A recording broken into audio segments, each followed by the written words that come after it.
Hello. Paulie here. Latino Slant countdown. 5 minutes to go till we put on cameras, to all that good stuff. A couple of things in these 5 minutes. We got a bunch of announcements. First announcement is welcome to the early birds. Welcome. Whether you're in the States or in India, you're traveling back in time if you are.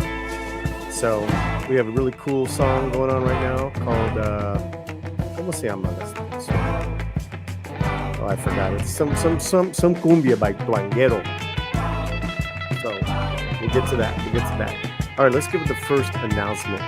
Let's go right now. First announcement. Y'all need to sign up at thelatinoslant.com to get our Que Pasa newsletter. The 15th edition just came out yesterday. And we are really rocking and rolling on the website. Content, articles that are not found here on YouTube, over there at thelatinoslant.com. Sign up now to the Que Pasa newsletter. ¿Qué más? What else? We have a designated YouTube channel where all Indian cinema goes to live. That's right. After we go through it here, we put the best of my reviews and all that stuff on Latino Slant Pundit. Latino Slant Pundit. It's right there. Right there for you guys. I mean, there's like 27 subscribers. We just started it. So, but you know what I like about it? I get to put all the retro reviews up from 2008 all the way up. Okay, this is a new song now. This is called Cumbia del Este by Tuanguero, the same band. I'm going to shut up for a few seconds. I'll be right back. Look at that cool thumbnail. Look at Nona Prince, like 3 times Nona. Very cool.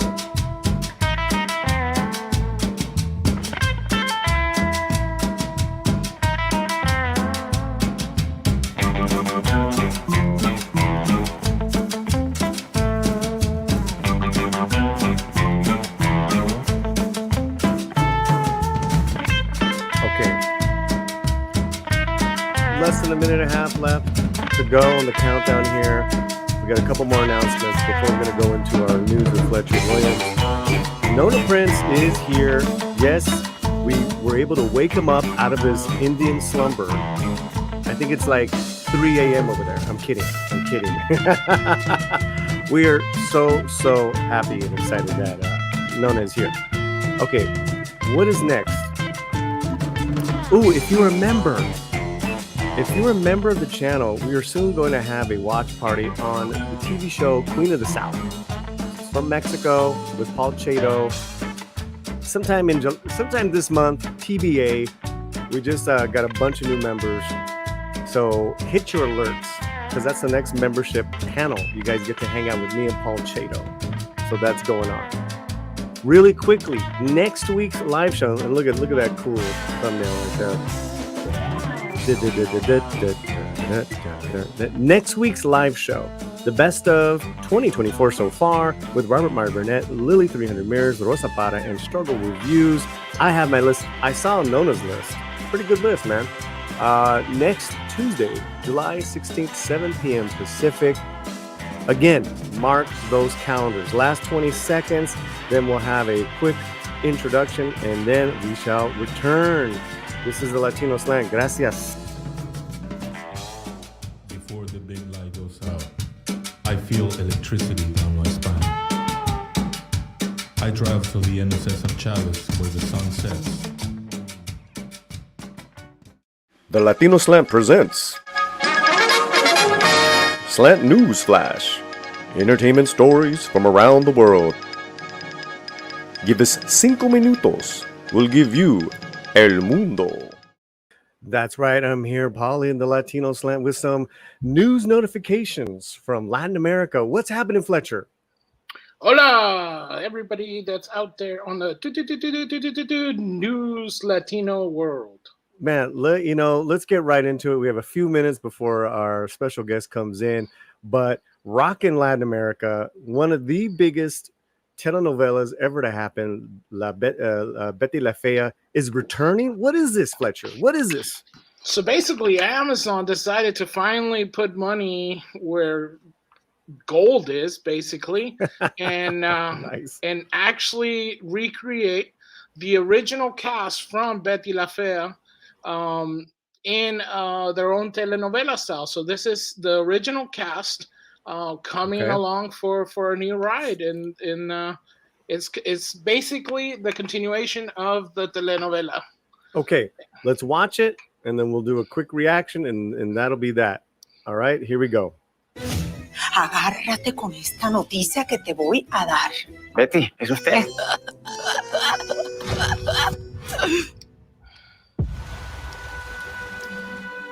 Betty. ¿Qué hace esa mujer aquí? Betty, camine que el diablo es puerco. So she's naturally clumsy, correct? Correct. Apruebo. Betty, otra vez la presidenta de Comoda. Pues se nos dañaron los planes. Usted es la mujer de mi vida. La mujer de mi vida. Ugly. ¿Betty? ¿Qué le pasó? ¡Qué divina, Betty! ¿Está bien? Mejor que nunca. Mire, Beatriz, quiero que le quede claro que después de lo que pasó con Daniel, no voy a permitir que me quiten lo que me pertenece. ¡Desgraciadas! Dang. Mira, tú tienes mucho talento. Me encanta tu trabajo, de verdad. Aquí todo sigue the same. Mucho chisme, little working. ¿Hay acuerdo? Sí, ¿Qué acuerdo? nos divorciamos. Al parecer usted tiene puestas las manos en todo lo que quiero en esta empresa. Pero quítelas de encima a mí. Ponlas acá si quieres. Okay, all right. What are we thinking here? What's going on here? So basically, Come on, it's lay it the on whole me. cast. The whole cast is returning. Like, I don't know if you understand. This soap opera basically created a sensation worldwide. They had Betty Las Feas in Russia, China, every single language that I can think of. This telenovela was translated to. I mean, you even saw it here in the United States, and it was like the #1 show, I think, behind Suits, for a lot of the streaming services. So right. Well, it's listen, I'm crazy. one of those weird, Latinos. I'm not into soccer. I'm not into telenovelas. So I'm not into soccer either. I'm into football. Oh, excuse me, football. Oh God, but what a snob here. Listen. But I've heard of Betty La Fea, and of course they had the American version. Right. But you're saying that this is going to be a big hit. It's already a big hit, even if before it comes out. Look at him. Yeah. Boy getting defensive. I love it. Okay, so did you like what you saw or what? No, I think they actually, continuing basically with the whole cast. A lot of these people became like completely famous after this. So it's good, kind of like to see them again. And, this is one of the things that, your sister, your mom watched, and you're kind of like, hey, this is kind of fun. All right, let me know what you guys think. That is quick news item number 1. Number 2, Chicano Squad trailer reaction. The Chicano Squad. Now, this is a true story. I heard of this podcast a few years ago. I want to bring up the trailer because it's soon going to be on A&E, I believe. This is going to be this is incredible. I love true stories, and then you got true crime. It's called the Chicano Squad. Let's check this out right now. In the 1970s, Houston's crime rate was astronomical and getting higher. People didn't trust the police officers, especially the Hispanic community. Tension just escalates until it breaks out into an all-out riot. There was a language barrier. So Jim said, let's get officers that speak Spanish. and start kind of a special squad. Oh, that's a good idea. This is really the first fully bilingual Spanish-speaking detective squad in the country. They said it was going to be for 90 days. They made it clear. If it doesn't work out, everybody's going back to patrol. I didn't know anything. They threw us out there. We couldn't believe what we were seeing. The Chicano squad had an impossible job to do. The pressure was there. They were like, we have to succeed at this. Because you didn't know if this thing was going to last.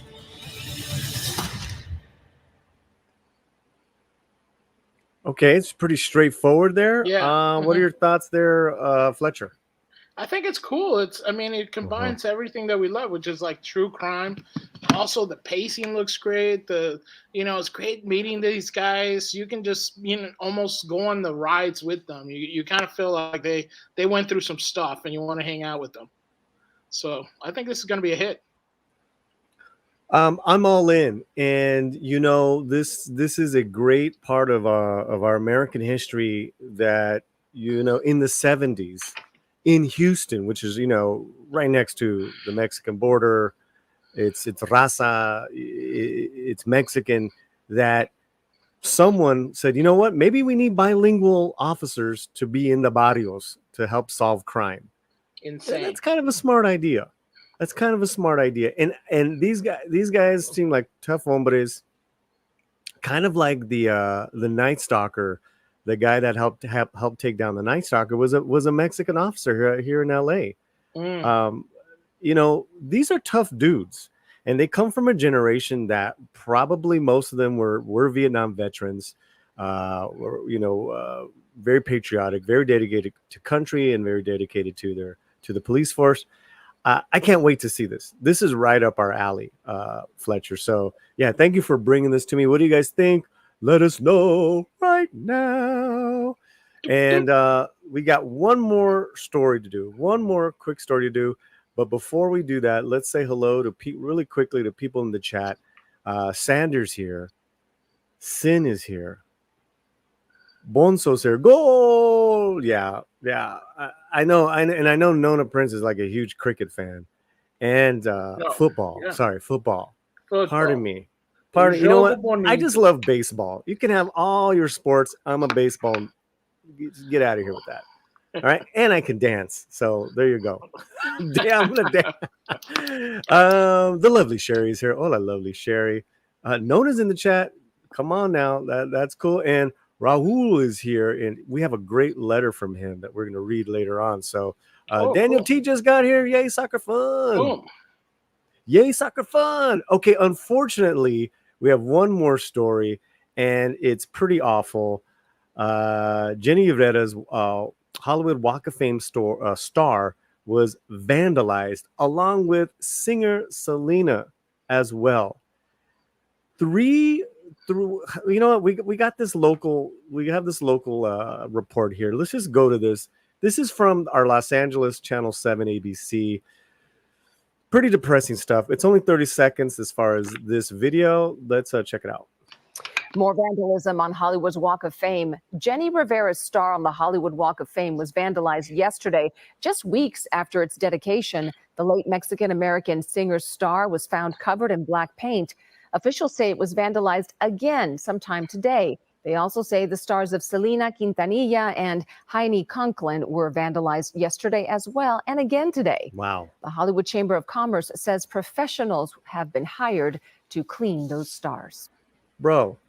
Yeah, it's crazy. This is very, very, very, this is very sad. Yeah. Okay. Now, for people that don't know who Jenny Rivera or Selena are, they are singers, Latin America, singers, Mexico here, huge. They're both dead, and they died very tragically. So they have a huge fan base that are just loyal to the legacy of both these ladies and their music. And this happens. This is 2 weeks out of Jenny getting her Hollywood Walk of Fame, bro. Yeah, give me your impressions. What's going on here? No, I think it's really, really terrible. But I mean, they do have also some of these dark fans that seems to follow them also. I mean, yeah, because see, interesting. Jenny, she had a little bit of a connection with Sure. certain a Certain entities. nefarious darkness in Right. Mexico, Right, and yeah. rivals of that darkness in Mexico kind of creep in sometimes to her. And some of the stuff they're trying to pin on Selena as well now, with some of these Right. exposés that seem really like just targeted from somebody that we know that's up for parole soon. Oh.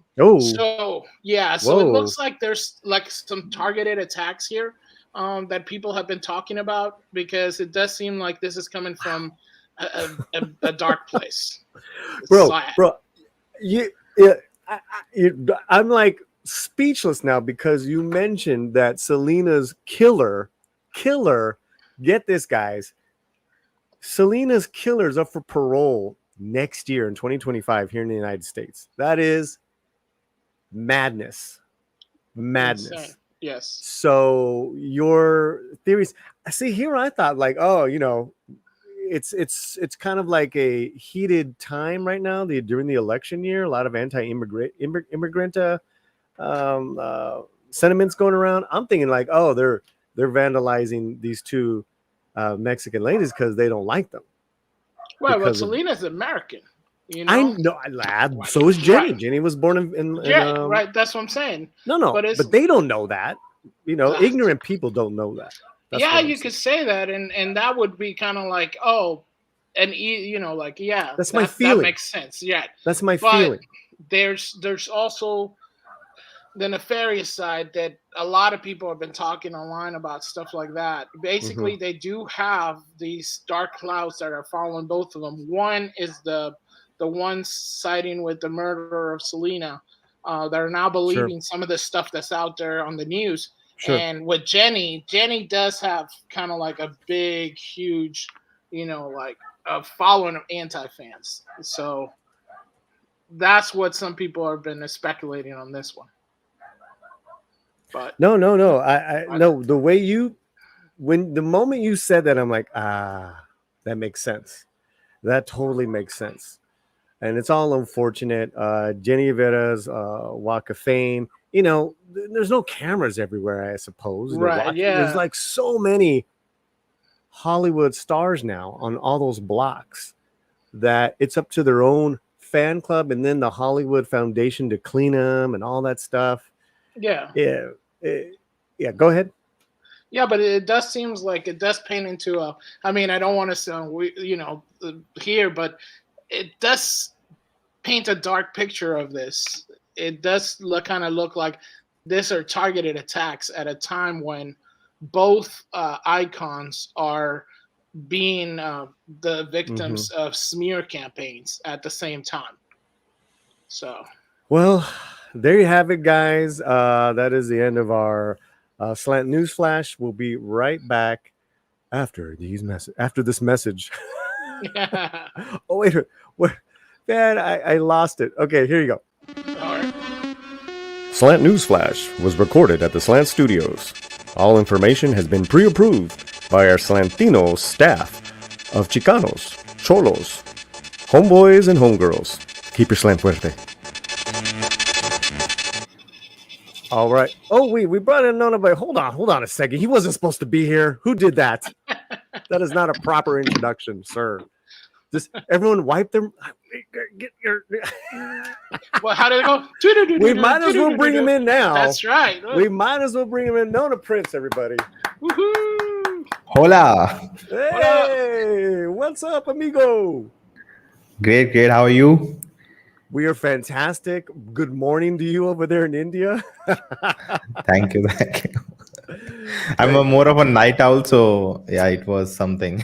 I know. You listen. The next time we do this, we'll do it to where your night, my morning. How about that? No, that's fine. I think it's good for me to get up early in the morning. Maybe this is the start. Let me just let our audience know we're on Twitter live as well and in YouTube. Thank you guys so much. There is a poll going on in our YouTube chat. Have you seen the movie Kalki? Go ahead and get in there and vote right now. share the link, say hello to everyone live in the chat. And now I wanted to introduce Nona. I'm a big fan of Nona's YouTube channel, Nona and Nona Prince Reacts. So I'm like, I got to get a hold of this guy. This guy is really cool, Fletcher. He might be cooler than me. What? Might be. Well, he's got a better stash than you. Hey, whole beard going. Hey, you know what? He wins the bigote already. The bigote, bigote means mustache. Here, this is for you. My friend, what part of India are you hailing from? Do you live? If you could share that. So I'm in Goa, which is southwest India. Southwest. And it's considered like the Hawaii of India in a sense, because like a tourist destination, beaches and everything. Ooh, really? So, yeah. Nice. I think a lot of Indians, it will be surprised because my appearance, looking at me, we mostly hail from the north. Correct. So the me Sikh, being correct? living, right, mostly in the north, right? Go on. Yeah, so for most people, be surprised. Oh, you live in Goa? That's surprising. Hey, is that where you're from as well, or did you move there? No, I am from north. My family is hailing from north, but we shifted here 14-15 years back. Beautiful, man. Well, what made you start your channel? Because you're really rocking it on both your channels, my friend.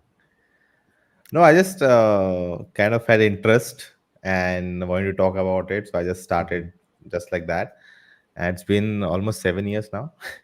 So I went through my education, and then COVID happened, and I just took it full time. COVID did happen. That's how I started this thing here. And you got a friend of yours in the chat, Rahul. How do you say his full name? Rahul Jain. Rahul Jain, the Prince of YouTube India, is here. Nice. Thank you, Rahul. He sent me a great letter about Kill, and so I'll read it later when we get to Kill, which I did see the other night. Fantastic. There's so much I would just want to pick your brain, because my audience knows what a nut I've been for Indian cinema since RRR, really, since RRR. I mean, I don't think I've ever seen an Indian film from India, Indian produced, until then. Before it was like, Slumdog, and like, okay, those aren't the real deal. These movies are the real deal. So I gotta tell you, man, I think Indian cinema is just, to me, it seems you guys are in this golden era of what's happening with your different industries and the movies that are coming out. What are your thoughts on that? I think it's just the product of what's happening in the world, because it's opening up. Things are getting shared. The internet is more accessible. The films are more accessible, and I think that's what's happening. The transfer of like, it was always through the West, from Hollywood coming to everywhere in the world, and now with Korean boom also, with K-pop and K-dramas, and I think now it's India's time, because there's so much to offer, and there are people who want more to watch. I want to test something. I want to test something, because I want to test what Fletcher said. Have you ever heard of Betty La Fea in India? See, I am not the right person to represent India, so I would say I am not. But I don't know, if it's a musician, maybe some people would know. So Fletcher, call your cousin, your girl cousin, and I'm sure she heard about it. Guaranteed. Let's go. See, we have 1.5 billion, so I'm sure some of them know. Right? Right. Nona, you represent them all. So yeah. Okay, so let's talk. Let's get right into it. Are you ready to get right into it? Sure. Oh, you know what? We even have our. Let's get right into it. Let's. The Latino slant is now the Indian slant. We'll be right back.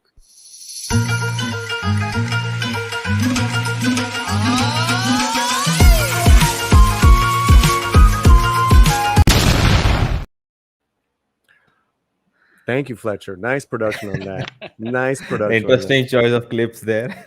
Yeah. What did you think of that? Because I don't think Fletcher knew what he was doing. What are you talking about? This is great. I think he knew exactly. He did a great job. Did a great job. Did a great job. Kalki, I saw your review. I saw your spoiler talk, discussion with the panel. And it is really historic here in the States what this film is still doing. Yeah. So just a quick little summary of what your thoughts on this film was, because it's in your top 10, barely, right? Yeah, it will not top 10, but special mentions. Special, yes, honorable mention. That's right. Yeah. What are your thoughts on Kalki before I bring up I this think news it's article? for India, it's definitely we have not seen anything like this coming from India. So I think it stands out in that sense, and also how it connects to our own culture and mythology and uses so much of it in the plot instead of just trying to be sci-fi film, futuristic film, which is very much inspired from the West. So I think the balance they cracked, and I think the core of it is coming from Indian mythology. So that's what I think connected to a lot of people, and of course the visual quality and the VFX and all of that. So just looking at all of that, looking at our stars doing stuff we have seen, people from Hollywood do. So that was great experience. Well, yes, and I know some people who saw it was like, oh, they stole the stuff from Star Wars. And it's like, well, I think Star Wars and Lucas stole some stuff from this original, your myths, your legends, were pretty influential decades ago. So it's like, come on, guys, listen, just everyone kind of takes from everything here. Yeah, that's how art works, right? That's how art works. Absolutely. Good art. I thought the movie was bonkers. And I mean that in the Fifth Element way. The swinging for the fences, visually, storytelling, takes on characters. I was like, wow. I really had a great time. Not everything worked for me, but definitely that last hour was just gangbusters, man. I think a lot of you guys were feeling the same way. What's the take of its success in India? No, it's doing wonderful here, and I think that's what they wanted, because it's not just the box office, but it's also the acceptance. And having seen what has happened with films like Bahubali, which did something very different, and people accepted it, and the second one just became the biggest blockbuster ever. So I think this film will go in the same direction, and I hope all the issues the first had, they will be rectified. And I think now the setup is done, so we can just move on with the plot, and it'll be just exciting to watch where they take the film. You think part 2 is gonna really kick butt? Yeah, definitely. Oh my That's God. what happens. That's what has happened now 2 times, because we had 2 big blockbusters which had part 2s. The first one just did a big setup. People heard about it, then watched it on streaming and all of that. And then the buzz second part created was outstanding. So it always helps. Fletcher, that reminds me of what's going on with Horizon, the Western. Yeah. Because Kevin Costner's bringing out these Western movies. It's 4 movies, Nona. But this first movie that just came out here in the States, it's all set up. Right. I mean, there's a lot going on, but it's like, can I have the next movie now, please? I think in India, we haven't delved into something like that. That it's mostly, I think that's what I've listened to a lot of people from the West. So that's what they like, that the film is just one film, even it's just 3 hour long, like it's one film, you get everything in and you're happy. And it's not like, a Spider-Verse, which just abrupts the end in a way, and then you just wait for the next film to come. So I think that's what it's like. But I would want our films to plan out a 4-part or a trilogy, which the story continues throughout. Well, especially if you like the characters, right? And if you're hooked. I think Prabhas, am I saying his name right? Yeah, Prabhas. Prabhas. Yeah. I think Prabhas did well enough with the character. Little bit of a clown jester, a little bit of a Han Solo part, a little bit of a savior of the city. I bought it. Yep. Of course, I loved all the characters. Deepika. Oh my God, that was a great character. Yeah. Great character, man. I'm like walking through that fire. Yeah. That's my favorite, one of my favorite moments from the Yeah, film. I think I need to see it again. And there might still be time in the Los Angeles where we're at. We do have a lot of big theaters. But let's get to this. I think this is really interesting. Were you able to see this? Check this story out from Deadline, Nona. No, Okay, not a problem. like I know how it's doing at the box office. Sure. This is flies at specialty box office. It says Kalki will end at number 8 on 925 screens in week 2, the second weekend in the top 10 for the Telugu sci-fi epic. Is it Telugu? I thought it was Hindi in Telugu. It's Telugu. Okay, it is the language. Yeah. Okay. The primary language is Telugu, then they have dubbed it in all other languages. Gotcha. There are few they did reshoots, which they did in Hindi. So it's a mixture of basically all actors from different industries. So Prabhas is from Telugu, the director is from Telugu, but like Amitabh Bachchan who plays Ashwatthama and Deepika, they're from Hindi. So I think that's pan-Indian cast. Yeah, it's a pan-Indian cast. Pan-Indian cast. I think in RR also there's a Bollywood actor, Hindi actor who says his dialogue in Hindi, like who has performed in Hindi. Right. Whereas other actors perform in Telugu and then they dub it for different languages depending on. We're gonna get to you're gonna teach us dummies, American dummies, the ABCs of Indian cinema. Let's get through this article here. Number 5 a week ago stayed in the number 10. That's unusual as Indian films tend to do most of their business opening weekend. Kalki also outgrossed Kill, a Hindi action film that debuted this weekend. With a 1.79 million gross and cumulative 16 million. Kalki is one of the highest grossing Indian films in North America in well over a year, according to data provided by ComScore. ComScore is great. Hugely popular RRR in 2022. Animal last year both ended their runs with about 15 million domestic. Pathan hit 17.5 million in 2023. Bahubali, The Conclusion, took in 20 million in 2017. I did not know that. It actually did that well. Yeah. Wow. What are your thoughts on some of these numbers here? It's great. I think it just shows that it shows that there's more than the Indian audience in US. Mm-hmm. There are people more than that coming. That means it's going to the locals there, and if they are interested in the films, I think that's what is reflecting in the numbers, and that's great. Absolutely. There are a lot of American, I would say, or non-Indian movie-going audiences here in the States. Yeah. I don't know if you know this, but the biggest movie-going audience per demographic is the U.S. Latino families.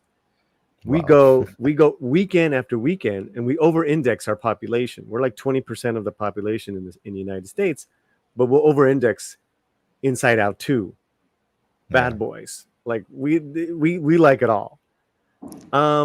Here's my issue that I have, and I understand that it is what it is the distribution of these films tend to be very small in the States. Even this at its height was only 1,000 theaters. Yeah. So a big movie usually opens up to over 4,000, 3,000. Yeah. You go below that, it starts being limited, they say.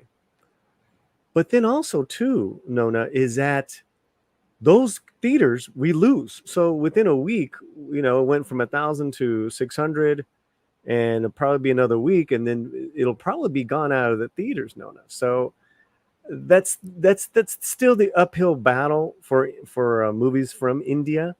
I will tell you also this. Films that are more independent, like Avisham, Brahma Yugam, I had to travel like 30 miles to go and see them at a movie theater because their distribution was far less than Kalki. What are your thoughts on that? I'll tell you something shocking that even I have to travel such long if in a smaller film releases, because even in India, the films don't get a wider release. Like Avesham or something, because they come from a small state, and it's mostly playing there and mostly in the south of India, and then few shows around the major cities. But I am not in a major city, so there's only one show very far, so I have to figure it out. But I think it's the same thing, right? Like you want a big chunk of audience to show up, and that big chunks come visit the theaters in first 3 days itself, which is the Indian audience, and then the non-Indian audience. And if the word of mouth is really amazing, I think then the more non-Indian people, more of them will show up at the theater to watch it. I think that's what happened with RRR. But I think that what happened with RRR was mostly through Netflix because it was streaming there. It wasn't because they were, I think, 4 months after the release had happened, the film blew up in US. Yes. And then there were special screenings happening. So even RRR didn't really get a big theatrical success. It was great when it happened in the initial days, but afterward it was mostly through Netflix and special screenings. So I think it will always depend on now I think when Rajamouli's next film comes out, it will definitely get a bigger distribution, I'm sure, because people know him. There will be hype for his upcoming film. But a newer film like Kalki or even Kill, like Kill is getting so much buzz, more than Kalki, I think, for word of mouth. So I want to see if Kill gets additional shows because there's so many people, because it's action. It's not language. There's no language barrier there because you can just enjoy what's happening on screen. So maybe that'll be a good case study to look at if Kill does well. But yeah, it's always be if a newer film like an RRR 2 I'm sure will get a lot of buzz in screens in US, and more people will show up because they know before that it was great, so they want to go and watch it. Well, everyone in the chat, we're here with Nona Prince. He has an incredible YouTube channel. Please check him out. Please make sure you are subscribed to him.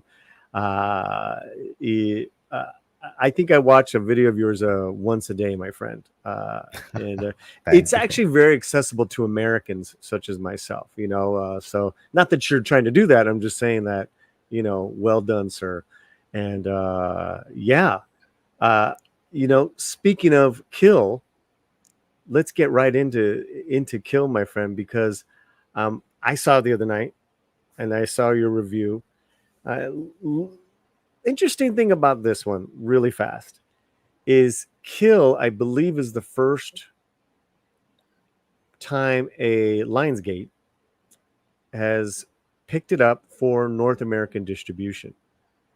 And I know this because I actually know the person that picked it up that works for Lionsgate. She's very high up there. I would say like 6 months ago when we were all hanging out, she's like, I'm bringing this movie to America. I'm like, oh, what is it? It's called Kill. It's the most violent thing. She was kind of upset. She was like, I don't know how I feel about it, but I love it.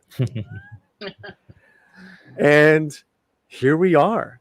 And it is in prime theaters, my friend. I mean, I saw it where I saw it. Kalki's not playing there. Century City, right next to Beverly Hills, AMC. Me and my girlfriend Romy, Nona, we love this film.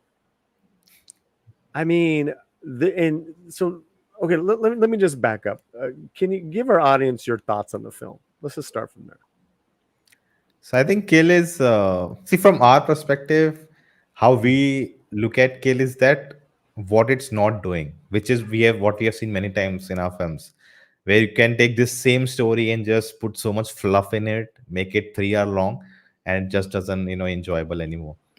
And I think the choices they made of not going the traditional route, being sticking to just one train, one night, everything happens and there's no stopping.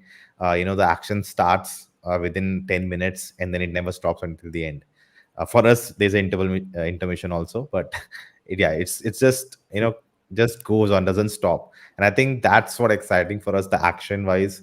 The story is very simple, very crisp. And I think what is special about this film is that it's more than just the action. It's not just, oh, it's just a kill machine and just, you enjoy the killing. It's not that. It's there's story within that. There's things the film is trying to say. You feel sympathetic to the villains also. You want them to die, but you feel for them also at moments. And the film, balances that really well. Well, I like what you said in your review where you're saying that you get to know the villains, that they're family members, they're related to each other. But and you do feel for them, but make no mistake, they're bad people. they're Yep. doing awful things on the train to people. Yep. What they did, okay, and this is spoiler talk, guys. This is spoiler talk. They broke rules of who lives and who doesn't. Nona, I was in shock. I could not believe who they killed. And then, of course, when the soldier becomes an avenging angel, you see kill, on the Yeah. that was brilliant. That's the intermission point for us, basically. Oh, was it? Yeah. Yeah. Yeah, Nona. I really like that because, unfortunately, here in Hollywood, we have this really bad modern, way of telling stories where we need to understand that the bad person isn't really a bad person. And maybe the Jedi are bad people, Fletcher. Yeah, the Jedi are horrible. All the good people, remember all the people you thought were good? Those are bad. Right. And this is like a rash, which I think is another reason why a lot of us love a lot of Indian cinema, because it's like, listen, you guys know how to do masculine men stories. Not to say there's damsels in distress. You guys got some strong women stories as well, but it's never at the sake of making a man kind of like not a man. I think you know what I mean. Yep. Now I do hear that Bollywood is kind of trending in towards that Hollywood direction a little bit. Would that be correct? Yeah, it's more, I would say, corporate. It's like more of a corporate now, where the men in suit are taking decisions more than the creative people. And I think that's what happens when you become so big. You need to follow process. You need to have a discipline in every aspect, and I think that's good for also the conditions of filmmaking, the sets, the people getting paid. So all of that helps, but yeah, there's always for creativity goes down because all of these takes precedence. What else? What else? Because for me, Kill is in the top 10 for me. Like, I got a lot of action films in my top 10 so far. What is the difference between like a Kill and, let's just say, Monkey Man? Because we started watching Monkey Man yesterday. When it didn't see it in the theater, it didn't really catch on, but it's on a lot of people's top 10 lists. How was it received in India, and what is your take on Kill compared to Monkey Man? It never released, yeah. It didn't Monkey release? Man never released, no. So you haven't seen it? Because no, I've not seen it. Oh, it's available on some sites where you can watch it, but not. I think so. Some of the things the film is dealing with is something. It may have some people may have issues in the country, and I think that's why they even changed the color of the villain. I think from the trailers, so the flag, I think it's red now. Oh, okay. It was saffron, so it could have related to something, the ruling party, and like there's so many things going on there. So I think they didn't even apply for the release because no one wants to take the risk. Like even I think Netflix let the film go because of that. Wow. They didn't want to be associated with the film because a lot of things come with that. So I think it didn't. That's why it didn't even apply. Maybe I don't know. Like go ahead. Like, so there's a censor board here, which you have to submit your film and they'll go through it and they'll ask you for cuts if they think something has to be changed according to the rating you get. But here, even adult films, sometimes they, cut things out. So like if a Hollywood film release, I think I remember Uncharted. So you cannot show alcohol in India, like clearly with the brand name. So Uncharted has a scene of a bar scene where Tom Holland is giving, serving. He's a bartender. So they just blurred out all the alcohol. So you literally see Tom Holland walking and there's just blurring changing behind. So there's, and you have seen notice those, no smoking, no drinking things. So there are a lot of rules like this have to be followed. So there were a lot of people saying that the censor board didn't allow the film, but they clarified that we never got the film to get a censor. So interesting. So, Because again, being from from America, it's like, oh, everyone in India must love Dev Patel, but Monkey Man's not an Indian production. Yeah.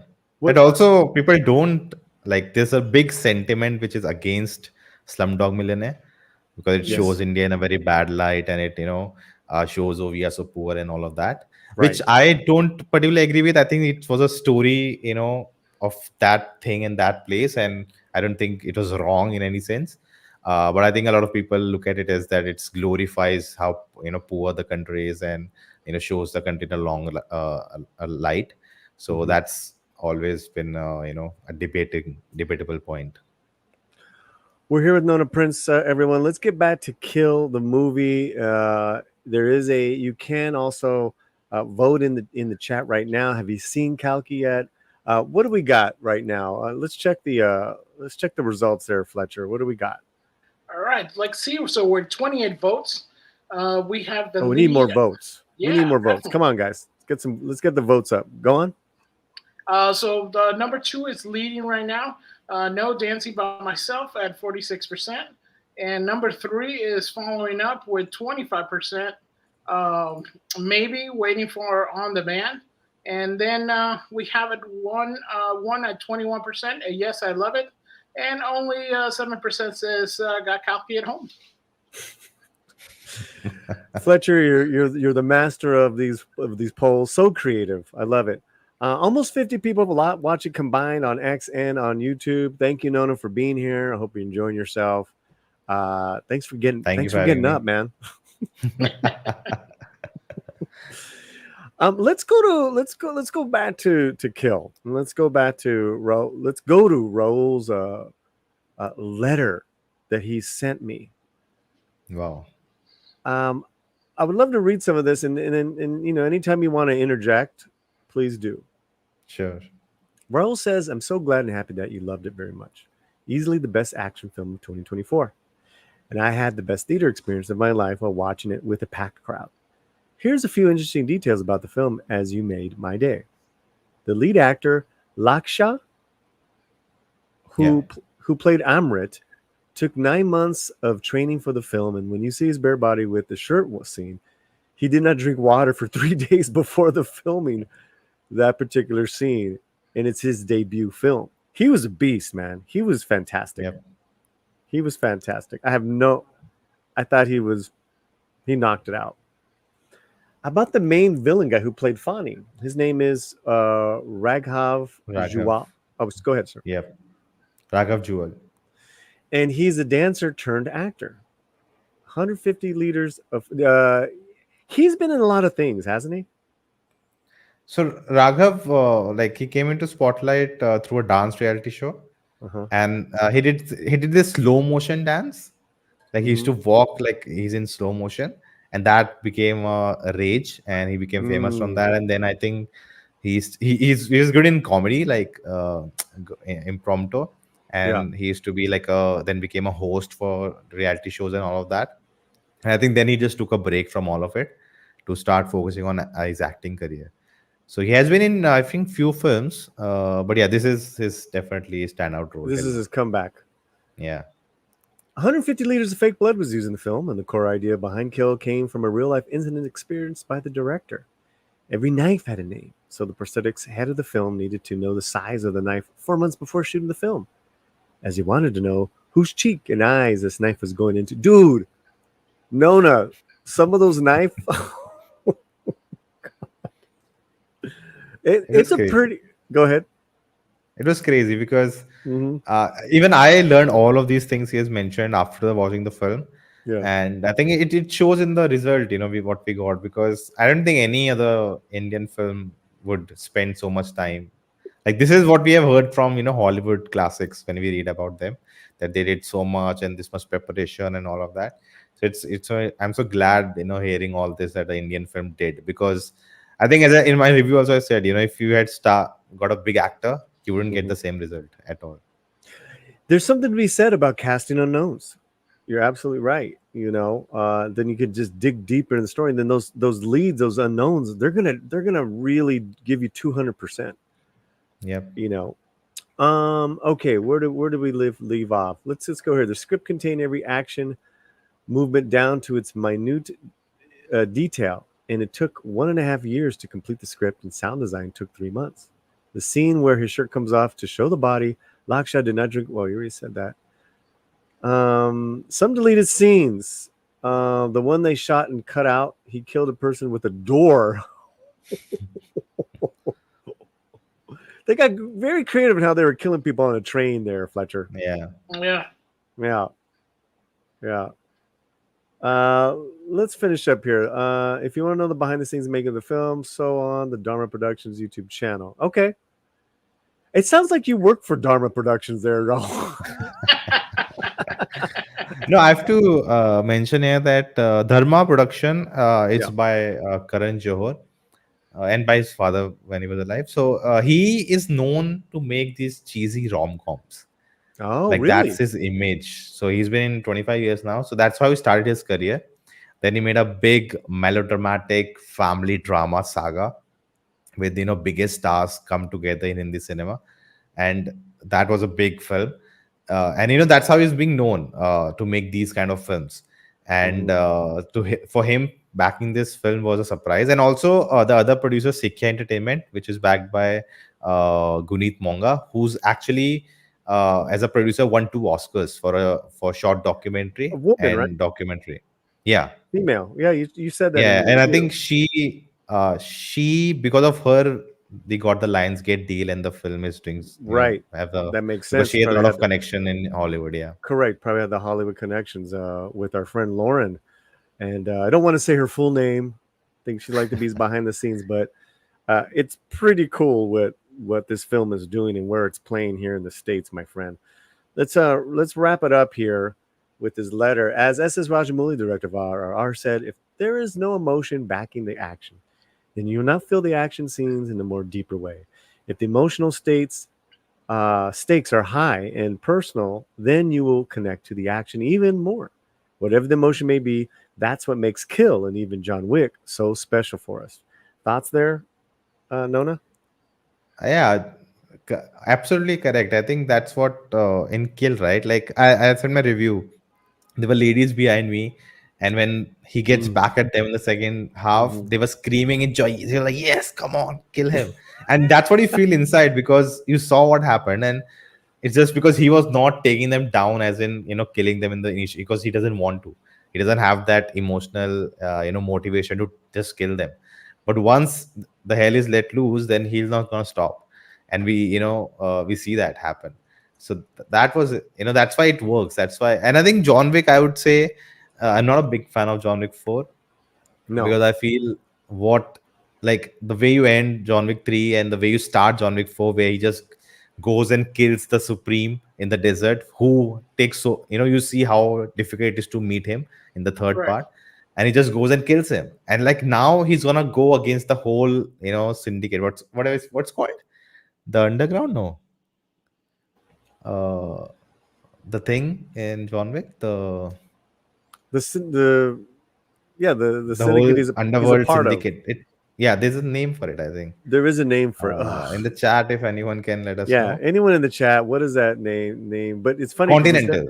The Continental. No, that's a Continental. building, I think. No, that's the hotels. Yeah, that's a hotel. Right, but they belong to this league. So I thought he's gonna just go after them. He's gonna destroy it.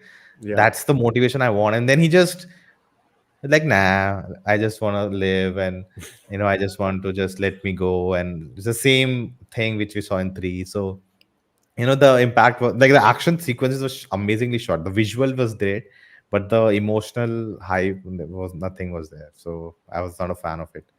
But yeah, Kill definitely what the Kill does well. But what do you think about the ending? Did he die or? Oh God. The Did ending it do a John Wick? The ending of John Wick or Kill? No, like did it do the John Wick where you feel like he's dead and now? I'd like to think he's dead, but knowing Hollywood, they're gonna bring him back. I really hope Chad just stops, and he's gonna go and do Kill, right? The director The of High John Table, Wick. yes. Yeah, he's remaking. Yeah, they are making. Yeah. It's very interesting how they do it. I thought you meant Amrit. Does Amrit die Yeah. at the end? Yeah. Because That's what I meant. that was. Oh, that's what you meant? Yeah. You confused me, Fletcher. Listen. No, that's what I'm saying. No, I think he. Yeah. Is he pulling Yeah, a John Fletcher. I Wick? think he meant that comparison to John Wick, like because John Wick 4 ends in a way you don't know if he died or not. Yeah. I like that it's open for interpretation. Yeah. I thought that was really a nice touch, because of the tragedy that he faces. You know, he full spoilers, guys. The love of his life, she was great. Yeah. I absolutely loved her. She's brutally killed, murdered on the train. Then his best buddy, who I loved, he kind of reminds me of a little of what's his name, Fafa. Yeah, Fahad. Yeah. I was like, I had a double take because he had that kind of like that little. He looks like an accountant, but he's like kicking ass. He was fantastic. So it seems that all his loved ones are gone, but he completes his mission, which was to save the sister and wipe them out. And I think she put her head. She puts her head on his shoulder, right? And I forgot what he says. Like, come with me. Like, do you remember? No, there's no dialogue. There's no dialogue. Yeah. Oh, that's good, man. Have you ever heard of a device? It's a theatrical style called magic realism. Yeah. I got that a little bit. Yeah. I think which is that film? Gladiator or is the other one where the person is dying and he sees his loved ones in the crowd moving who has already passed away? Yeah. Gladiator has a Some- little bit of that. Yeah. Yeah, so Gladiator? I think A little bit. there's one. I was listening to someone, and they were like shocked that they killed the girl, and like how could I've never imagined. And there has been, as I said, many films with this kind of plot where the guy takes revenge for the girl, and in that film also the girl was killed brutally, and he saw it through his eyes, and then later, he loses his memory. So every 15 minutes he loses his memory. So that's the memento kind of plot taken. But he loses memory, so he has inscribed everything on his body. So whenever he wakes up in the morning, he understands everything, what to eat and to sleep and everything, but he doesn't know who he is. Ooh. So he has written notes in his room. So when he wakes up, go to washroom, remove your clothes. He removes his clothes and everything is written on his body. All the details, find this guy, he killed her. And he has pictures of people. So kind of memento taken and turned into a revenge. Yeah, Gajini. Revenge thriller. So there also, at the end, when everything is done, he's not dead, like he's alive, and the girl, he sees the girl come and sit with her, so he can imagining it. So it's something which has happened before, so you can take it any way you want. He died, or he just saw her that she's like, thank you, you did it for me, or something. You saved my sister, or something like that. Well put, my friend. Okay, we have some comments. Let's get to some of these comments. It's really hard to get screens even in India, which I'm kind of shocked when you said that. Kind of popular shocked. films always, take the bigger presence.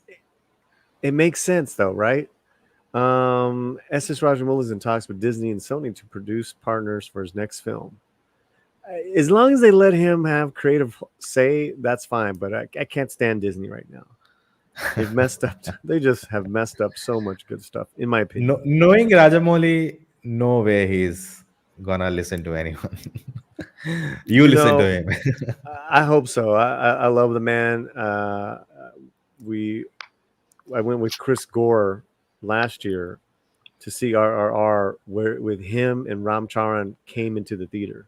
Yeah, and it was bonkers, man.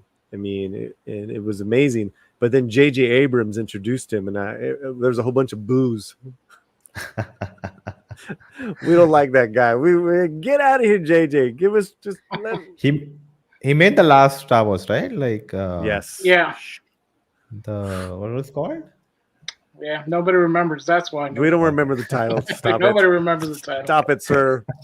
Julissa is a member of the channel. She says, my local theater's showing it. I need to go watch it while it's still on the big screen. Yeah. Yes, you do. Yes, you do. Rooftop Korean. Nona, show us your blade. If YouTube live stream allows it. What did I miss? No. So in Sikhism, there are like you carry a mini like a knife, which is only for your self protection. So for that you need to have a ritual or something, which I have not done, so I don't carry it. But more of the older people carry it. More of the older Sikhs. Yeah. So they have to always carry it with them. So don't mess. Okay, ladies and gentlemen, do not mess with an old Sikh dude because they will F you up. Yeah. Mess with Nona. It has to only be used in self-defense, nothing else. Well, exactly. That's what I'm saying. Don't mess with them because those just say self-defense. It's done. Sikh style. I like that story. I didn't see the movie was all right, but the story is really cool. Like these Sikh soldiers, they're holding down the fort. And then that film. They get invaded. They're just jacking fools up. That's awesome. The movie was That's again based on true story. Yeah. So yeah. Yeah. Like of course it was a little cheesy at moments. I didn't even like it's a great story in itself. You don't need to add anything.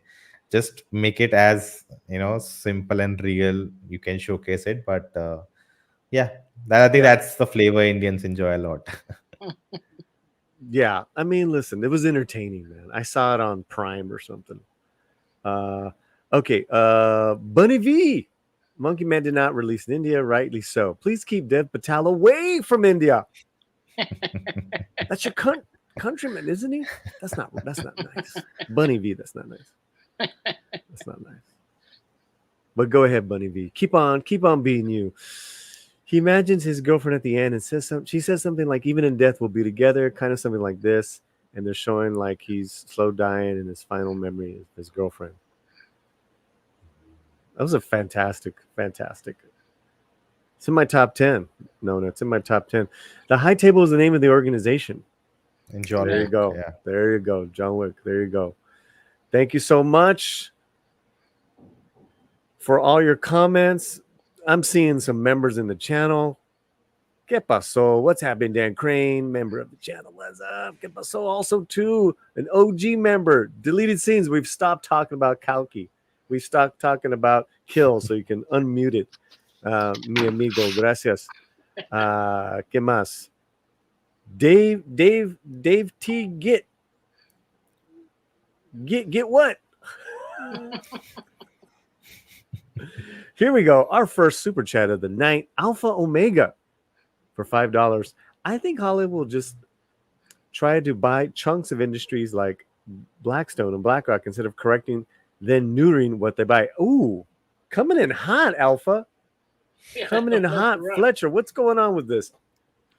Let's break this down here for a second. Go ahead, Fletcher. So basically, Blackstone and BlackRock are big investment firms that are dealing a lot right now, not only in property in the United States and in different places, but also they're buying up a lot of entertainment properties by financing them. So a lot of this DEI, EIG that is coming into Hollywood is basically them saying, okay, you guys want a loan? Well, you have to add X. We want to have, so-called people of color, representation of LGBT, all the stuff. And that's why we're getting some of these movies that, the stories don't fit because the studios had to shoehorn all these extra requirements from these big companies. And it's not really paying off right now because a lot of investors, a lot of whom are states' retirement plans, are hitting back saying, hey, you're not really looking out for our money because this stuff is not making any money. So they're getting sued from a lot of different places. So it's interesting what this year is going to come. Any thoughts there, Nona Prince? I don't know much about that, but I think it's just the streaming bubble has bursted. People are just putting in money and without thinking, and now that's gone. Things are people are merging together. Hey, even in India, we had like almost 37 OTT platforms, and now most of them are shutting down or coming together. Gotcha. And I think only the big ones will stay because they have all the money and the backing. So Wow. I think that's what happening. It's just a course correction which will take 2 years, but I think we'll be sure back. Alpha Omega, thank you so much for the $5. We always love super chats here, so give us that dinero. Dan Crane is a member of the channel. 1 month anniversary. Yippee! He is a younger member of the channel. Muchísimas gracias. Okay, let's play 2 videos for Nona Fletcher. I think he'll have some fun with this. How about that? Cool. Play 2. We usually thank people when they give us super chats with some funny videos. Are you ready, sir? Sure. Are you sure? Hit me. Oh, okay. Here you go.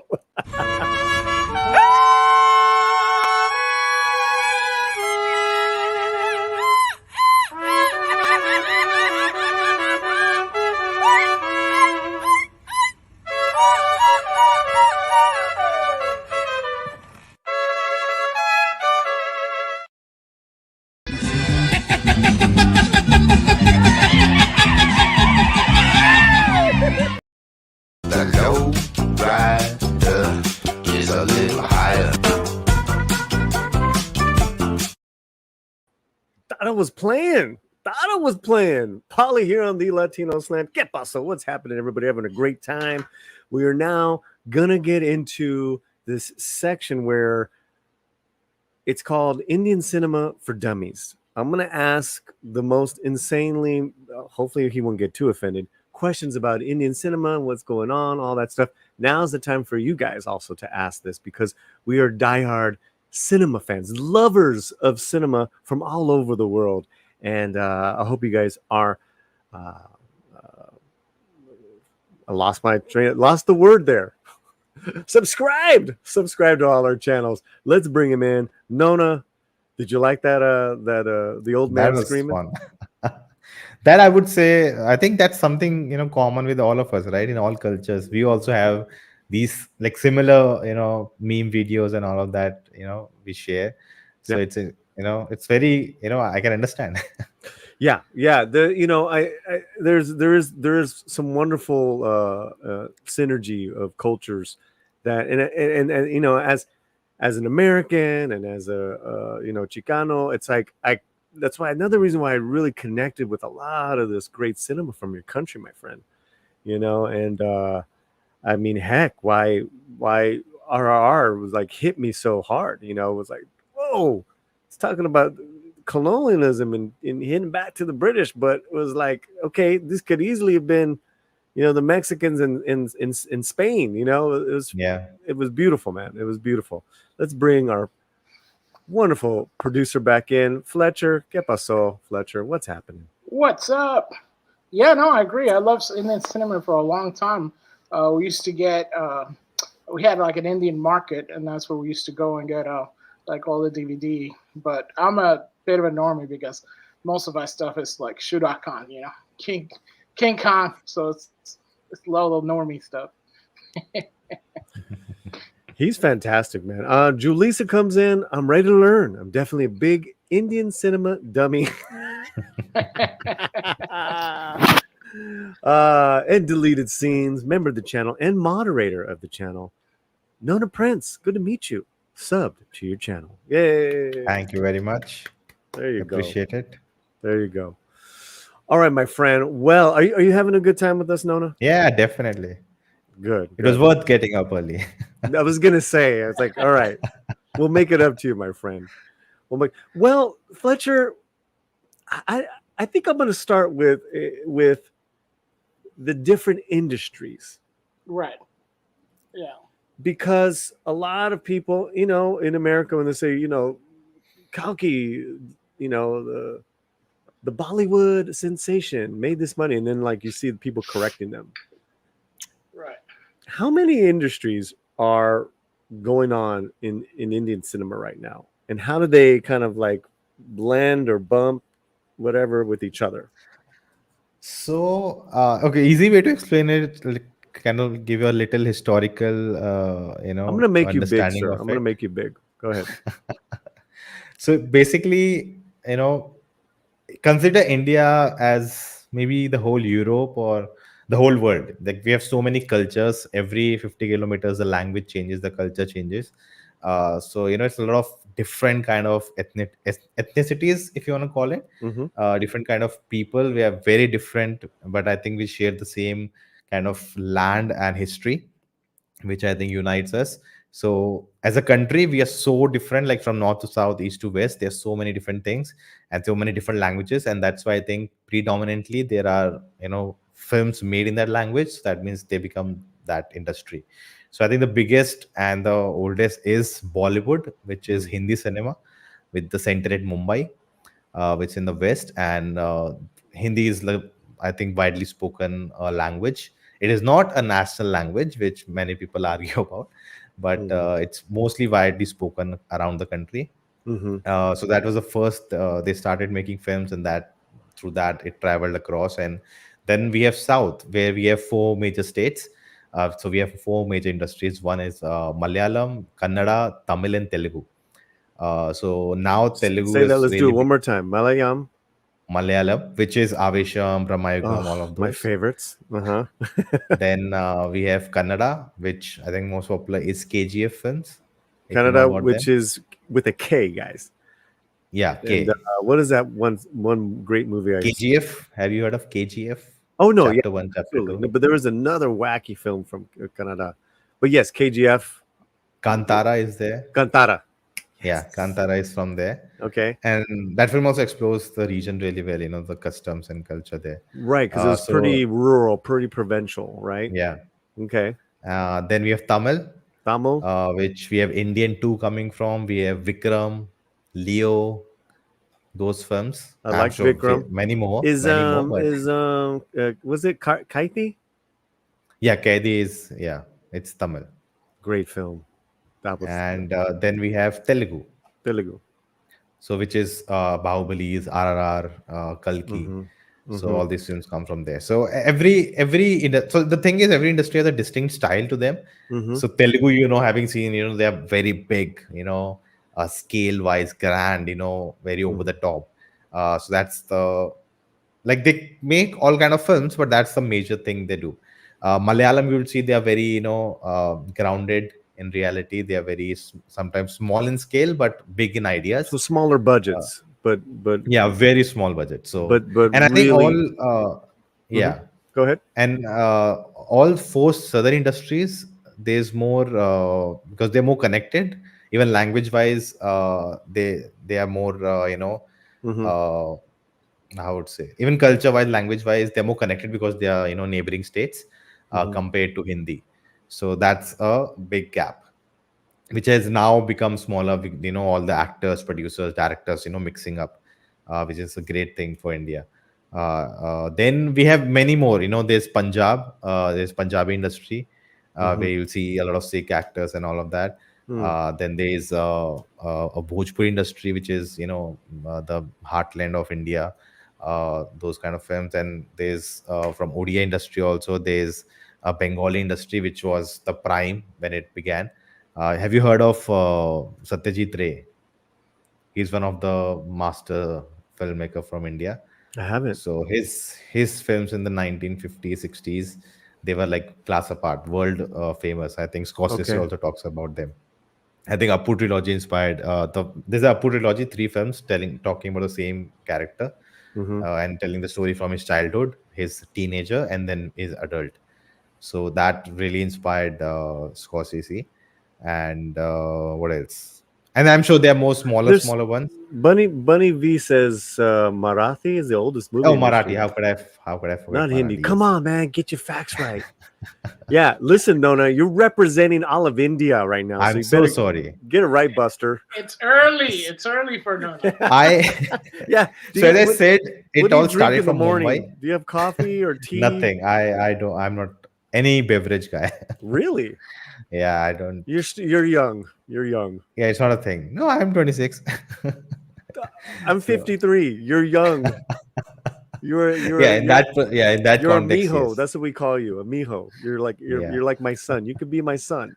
Okay, As right? I said, we started in Mumbai, right? So Yeah. Mumbai is in Maharashtra, where Marathi is the main language.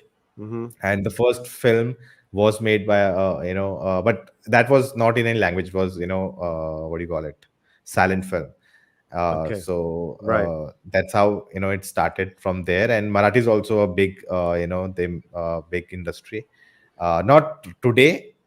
Today maybe they are not at that scale, Mm-hmm. but yeah.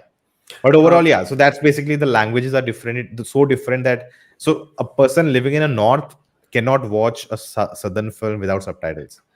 They'll not Got understand. you. It's not like very similar, so I get it. With But some language. industries, like a Hindi guy can maybe watch a Punjabi film, which, because the language is similar. Maybe a Marathi guy can watch Hindi films easily. Well, let me ask South, you about that really quickly, and yeah. then Fletcher, yeah, I'm sure you have a question. What's the average languages that an Indian person knows, to where they can see? Because you notice you guys speak English, you guys speak Hindi or another language. On average, what is an Indian person? How many languages do they know? I think definitely two. Everyone knows two, and then maybe some people more than that. Okay. But one is your mother tongue, and one is English. English because you're learning in school, and then Hindi is dominant because I said it's widely spoken, and also for communicating. If you're traveling to other states, so Hindi comes in Gotcha. handy because most people would know it. So I How think many these do three you know? are. So I know Hindi, English. I can understand and speak Punjabi. I can understand Marathi a bit. Wow. Because in Goa, the language is Konkani, which is very similar to Marathi. It's very similar. So I can Company. speak and understand Konkani, and I can understand Marathi. Look at this guy. Then Look at this guy. I barely know. Then I think we I had- barely know English. But yeah, I learned French for 5 years. Oh, okay. Oui, but oui, monsieur. Yeah. Parlez-vous I'm very français. out of touch. I will be sending these tapes, Fletcher and Nona. I will be sending these to the Indian government, so you better get these right, Nona. Oh, I'm worried now. Yeah, you're in trouble now. See, I'm sure there'll be people watching. They'll be correcting. Right, So right. I don't want to. I don't want to say I know everything. That's why. Listen. I get it from my own Mexican. The real people from Mexico will hey, Paulie, you got this wrong. Fletcher, are you there? Yes, I am. You have a question? Yeah, which film industry? It's kind of like, I know it's hard to say, but which one would be your favorite? Oh, that's hard one. See, like see, how I see is, whichever makes a great film, I'm up for it. But definitely maybe a soft spot for Hindi, because that's what I've been consuming most of my life, and what I've also because of the internet boom and the availability of films in its subtitles happened just recently, within last 4-5 years. The films have been traveling within India itself, so that has happened recently. So I'm a big fan of Malayalam films, because the kind of content and films they are making is class apart.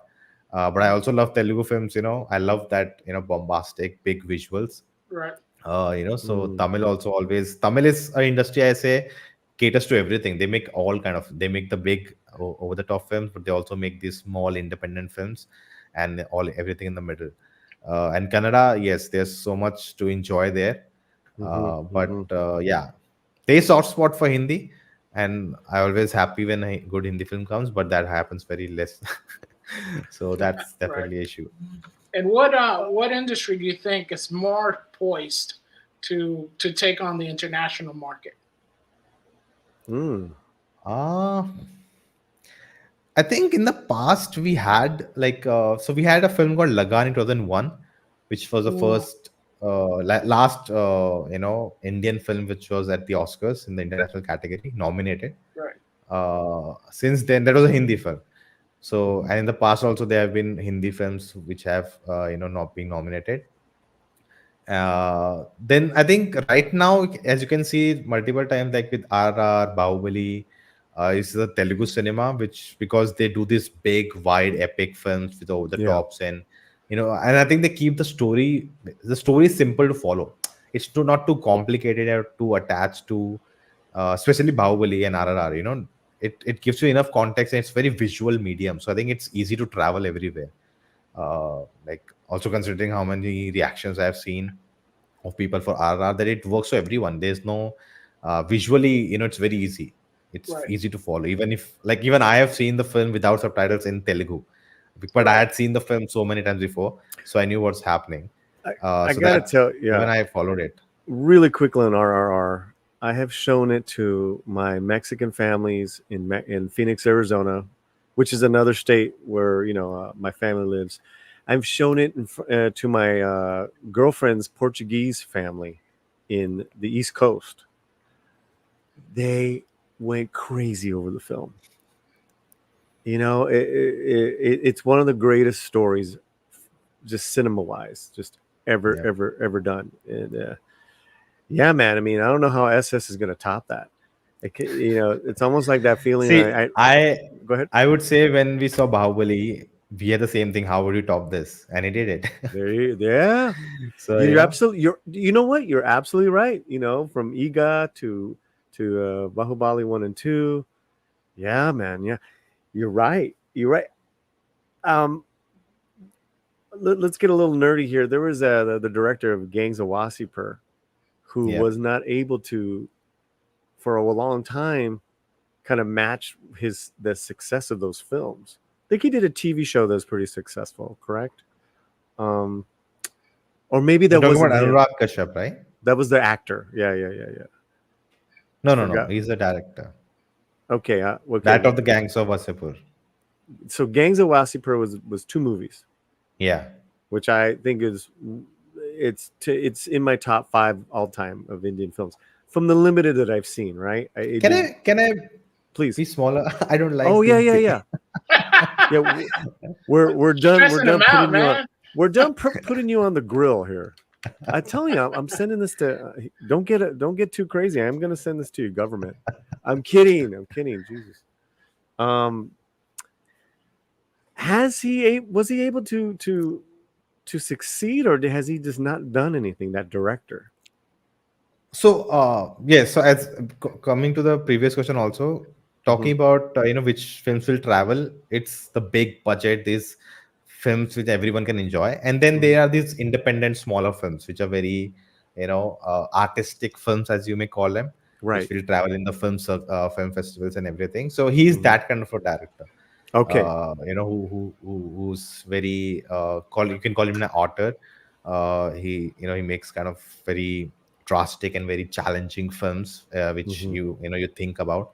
And I think Gangs of Wasseypur was, I think, before Bahubali, everything, it was the sensation internationally, which was talked about, but in the film circuit, in the film critics, and all those circles.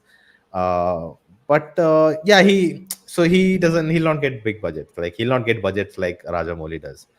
It's not that he doesn't have ideas those to execute them, but yeah, practically he doesn't have that pedigree that he will be offered that kind of money.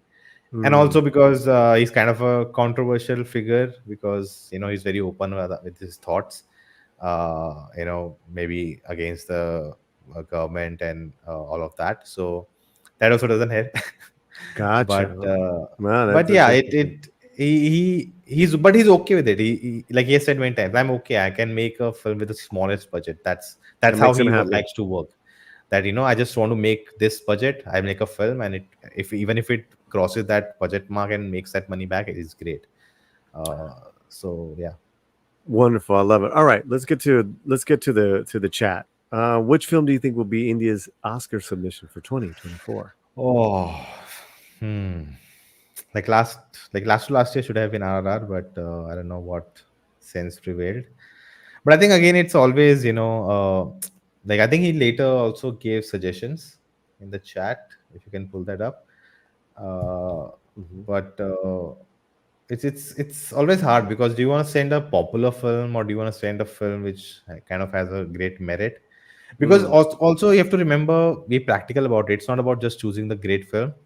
It's also about choosing the right film for the right audience who we are serving to. So all we imagine as Light actually won at Cannes this year, an Indian film, and it already has so much hype. So do you send that film because it has already done the festival route, it has taken the right approach, and a lot of people are already talking about the film, know about the film, so more people voting at the Oscars will watch it? Or do you send a popular film, which has emotionally done well, budget wise has done well? So there's always a debate which one to choose, and there's no right answer until it wins. But I feel like you need to have an Oscar lady, Gunit Monga, who has won 2 Oscars, who has so much, connections there. She should be the head of the panel who decides which film to go. Like, I don't get it. Why random people, not random, but they're, people with, experience in filmmaking, everything, they, committee state every year and they watch all these films and decide. But I think you should have her every time there, to give her inputs. So I hope that sense prevail this time and they get her on board to choose. And I think she can take the best decision, knowing, see, practically you have to take the right decision to make it there, not just merit wise. Like merit wise, I think India makes one of the one of the best films of the year, but no one knows about it. So You it's think not always about the merit. so? You don't think a film like Manjumal Boys would get nominated? It should, but it's popular film. It's not a film that has traveled in film festivals. So you have to do double the marketing to make it watch. And I think the first 30 minutes until the incident happens, it's kind of not everyone may people tune out because it's not easy because there's so much talking, cross talking. It's not easy to follow. But once the incident happens, then you understand. All of that makes sense. So So wonderful. Yeah. that's a practical way of approaching. That film will take time for people to get it. The film still works even when the whole song they are using, the Guna Cave song, the old Kamal Hassan song from an old film, that adds so much to the film. But people who don't know about that will not get the fact, that the context of the song was a love story between a guy and a girl, which has changed into the love of friendship. That adds a different layer to the narrative which will go unnoticed by many. So which is like the goat life. Not a big fan of the film. It's great, but I don't know. See, all we imagine Light one at Cannes, Manjumal Boys, Avesham. Is I that the don't like one we all this year. imagine as Light? That's the Cannes Yeah, film? the one. Yeah, Cannes I film. haven't seen it yet. Think- Yeah, okay. No, most people because it's not available It's not anywhere. It's out yet. just Okay. playing. Yeah, it's just playing in festivals. Okay. Avesham, I highly doubt. Lapata Ladies is something very, it's like a feminist film and talking about equal rights, and it's a very fun film. It's enjoyable film to watch. Girls Will Be That's Girls. Bollywood. Lapida? Yeah, that's Hindi. Okay. Yeah. Girls Will Be Girls. I'm not sure about it. Tangalan is not out yet, and Maharaja. Well, I I've wanna not see seen that yet, but I've heard. Yeah, Maharaja I've heard a lot, but I don't think it's Right. like Oscar material. Like, was not a fan of Goat Life. Manjumal, absolutely loved. Avisham is in my top 10. I saw it in the movie theater. I was blown away. It was just so wild and just in Fafa, is that the nickname they yeah, call it? yeah. I can't get enough of this guy. He's one of those actors where it's like even the movie's not that good, like a Logi, whatever it was, where he plays the son of a rich Joji, man. Joji. Yeah. Sorry. He was incredible to watch. Yep. That's one of my favorite dudes right now. And the other ones I haven't seen. So yeah. Avisham, yeah, that's it's in my top 10. I could have easily do a top 5 of Indian films so far of 2024, but in my top 10, it's making it just because of what I've seen from all over, what I've seen from Latin America and India and the States. Avisham is in my top 10. He had a pretty good list as well. Okay, saludos. Hey, what's going on? Saludos is saludos todos means Greetings, everyone. Go ahead, Fletcher. Go ahead. Greetings, everyone. Greetings, everyone. Okay. Saludos todos. Good to see you there, Jaime. Okay. Big question. So J is silent. What's that? J is silent in the name. Jaime. Jaime. So it's H. Yeah. Jaime, which is kind of like Jaime. that Middle Eastern in the Spanish. Jaime. Okay. But you can Jaime. also in English is Jamie. Yeah. Yeah. It doesn't sound as macho as Jamie. You know, Jamie's like, Jaime's yeah, like, we don't say Jamie. We say What's just Jamie? Jaime, cabrón. Jaime. Jaime. It has some weight. Yeah, It's got gravitas. I know, I'm Paulie. It's Pablito, Pablo. It's my grandfather's name was Santiago. It's one of my favorite names. Santiago. Yeah. It's up there, man. Francisco. Santiago was named in Godfather also, right? If I'm not wrong. Someone's name is Santiago, right? Santiago. Was that one of the sons? Yeah, I think so. James Caan's son, Santiago. Was Michael Corleone, Sonny, Santiago. Yeah. It's like that same Latin root. Big question. What does Nona think about episode 7 of The Acolyte? Just kidding. Thanks for not joining the hate click wagon and discussing what you enjoy. About a month ago, I stopped watching The Acolyte and I've stopped doing videos because I was hating it so much, Nona. I'm like, I gotta stop. I gotta stop. Star Wars is. I think they still need to stop. That's my a big statement I'm making here. I think they just peaked with Andor. Andor is the best thing has come out from Star Wars after the first after Disney, first trilogy that came Star out. Wars. Yeah.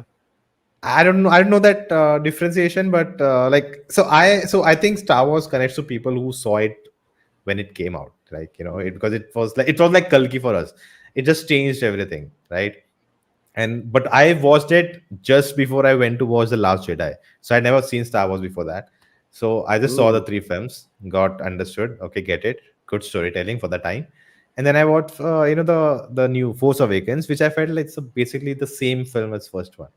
Just gender is changed and there's nothing new. I feel disappointed, like you're telling a new story, but okay, one good thing was you're selling a stormtroopers narrative also. That's interesting, that's new.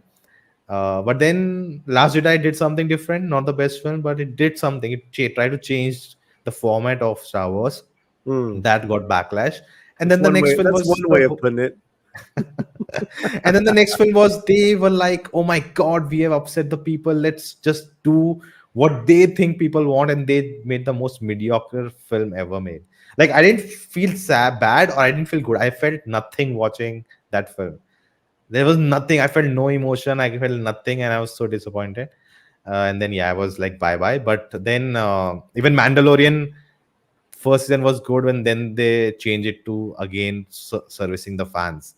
And I think Andor is, for the times we live in, is one of the best thing. Like, just make it anything, any universe, put that show in, it works.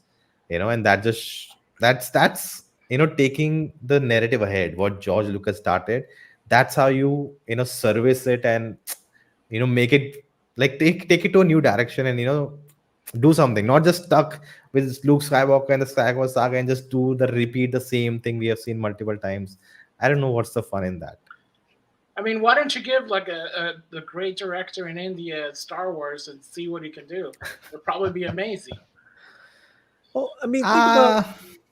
I think you should get someone who's grown, who understands, like, who grown up with it. Or I think if getting someone who just because they can make a good film and just make it into Star Wars, I think that's not the way to go.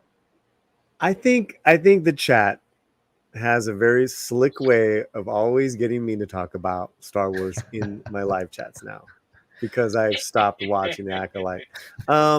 Kudos to Nona Prince for speaking out. I totally agree with you. Andor to me was a masterpiece. Yeah. Especially its final episodes. It just was top notch. Andy Serkis, Diego Luna, Skarsgård, especially that monologue at the end that Skarsgård has about the just The that was like, sacrifice. what's that? The sacrifice. He talks about the Yep, sacrifice he's sacrifice. making. He'll never see. That I'm sacrificing myself for a future I'll never live. Oh man, the goosebumps you get when he delivers those man, lines. yeah. So basically, only you two watch The Acolyte. You know Like what? the lowest hold on. Hold on. Hold on. We don't need that guy. Forget that guy. He was never here, Nona. So moving on.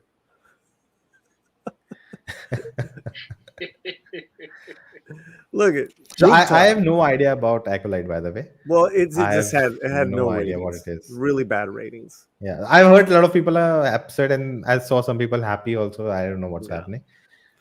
Rooftop Korean. Nona went up a few points in my book for enjoying Andor. That's right. Julissa can't stop. I can't stop watching The Acolyte. It's like a bad car crash, and I agree. Andor is probably the best one. Diego Luna is great in it. Yes, we love Diego Luna here. Okay, where are we, Fletcher? We're at the Acolyte actually. No more Acolyte talk. Stop it. Let's go here. Bunny V. Any Mexican Spanish TV show suggestions? Ooh, I like that. Yeah. I'll tell you what. I think there is a new season, a new iteration production of Zorro. It's come out of Spain, and kind of like what Nona was talking about with pan-Indian actors. It actually has actors from all over Latin America, Mexican, South American, in this really wonderful production of Zorro. And it's one season. It's 10 episodes. You can get it on Prime. I highly recommend it. There's a couple of other ones that I think are a little more American, but I recommend that TV show. It's in Spanish, totally in Spanish, so get the subtitles. But it's Zorro, and it's a really cool take on Zorro. And it's traditional for the most part, and then there's a couple changes. And then for a movie, I recommend The Long Game. And most of that movie is in English with some Spanish, because it's an American true story about the group of Mexican kids, Bunny, in the 50s that wanted to play golf. They weren't allowed into the white golfing course in Texas. So they actually, as kids, high school kids, they made their own golf course. Fantastic. Nice. It's going to be on Netflix. So there you go. So there you go. Go ahead. Boom. Boom. I would like to, I don't know if you have seen this film, Zindagi Na Milegi Dobara, ZNMD. It's called Zindagi Say it slow for me. Zindagi Na Milegi Dobara. Well, send me which a means link. You get. I'll write it into the private chat. Do it in the private chat. Bonzo says La Cabeza de Joaquin Murrieta was better than Zorro. It is. That's another one. The Head of Joaquin Murrieta, Bunny V, is also on Prime. It's also in Spanish. It's a lot more grittier. It's a lot more brutal. Think of Tarantino spaghetti western, Joaquin Murrieta style. It kicks ass. The Zorro one kicks butt. It's a little more prettier, if that makes sense. A little more telenovela. But both are very enjoyable. Okay, I love Zorro. There you go. Okay, let me see. What do you got here? So this is a... Okay, I'll send you the link also. Okay. This is a... so when you said Spanish, right? So it reminded me of this a road trip film. Okay, of 3 let's bring it Indians up. in Spain. So oh, it'll really? be interesting what you guys think of it, like how it depicted Spain. I don't think there's that much, but so they travel in Spain. That they're 3 friends. It's a bachelor trip, and yeah, great storytelling. One of the best filmmakers from the country, Zoya Akhtar. You might have seen some films from her, Well, or it's maybe heard on of them. it's on Netflix. So they travel to Spain and they're Indians. Yeah, Okay. yeah. So it's a bachelor trip, Oh and God, there's that's funny. a lot of things they're going through. But it's a fun film, but with a lot of emotion, like drama, I would say. How old is it? 2011. Oh, okay. I get no subtitles. You got to find Yeah. a different link sometimes for the subtitles. Okay, but you know what? It's on Netflix. I'll give it a shot if it's something you recommend. Who's this beauty? This is the guy from Fighter. Yeah, Ritik. A lot of fun. And then there's another film that did they do in Spain or Mexico first called The Three Idiots? They did a remake in Mexico, I think. In Mexico, yeah. It's called. I think it's the like Spanish name for Three Idiots. Like, how would you say it? Yeah, Tres Idiotas. Yeah. Yeah. And I think Okay, in the ending they kind of give a, what do you say, a homage to the original with the dance performance. Love But it. you Man. check All out right. the original. If you Fletcher, haven't. any more questions for?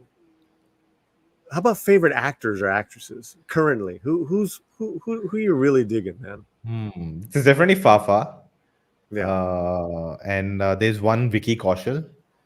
I don't know if you have seen any of his work. I'll type his name again. Yeah, he was in a pretty heavy movie. What was the historical one he was in? Sardar Uddam. Yes. Yeah, that is one of his best. But even from his first film, like he's like his father is a big action choreographer in the industry. But yeah, it was not. He has to struggle to get into industry, and he's just a great guy and a great actor over that. So, well, he was always happy. Go ahead. Yeah, always happy. When he does good work, because most of the time he does. What was that one movie? He's a cop, and it's like he's got another. Is it another identity or he? I forgot the movies. There's a military film he did. Which one?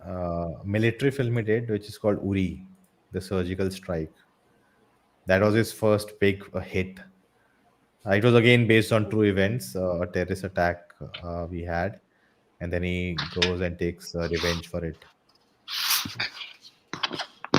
So he's whoa! Hold on there, buddy. So he's considered those two actors considered the next generation of great actors because they're still pretty young. They already are both. They already are. Yeah, right. Of the current lot. That's the one.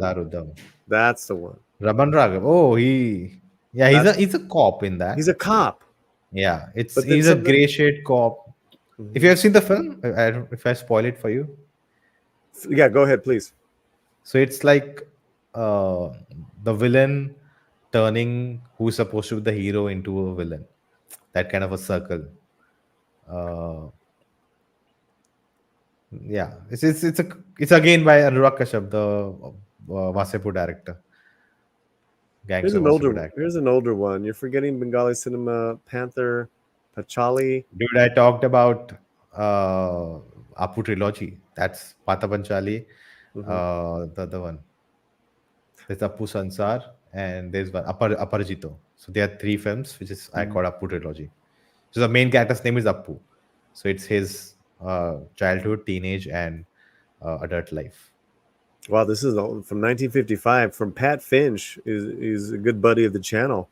Good to see you have such a great cinema palette there, my friend. Turner Classic Movie Channel here in the U.S. and the score is by the great Ravi Shankar. Yep.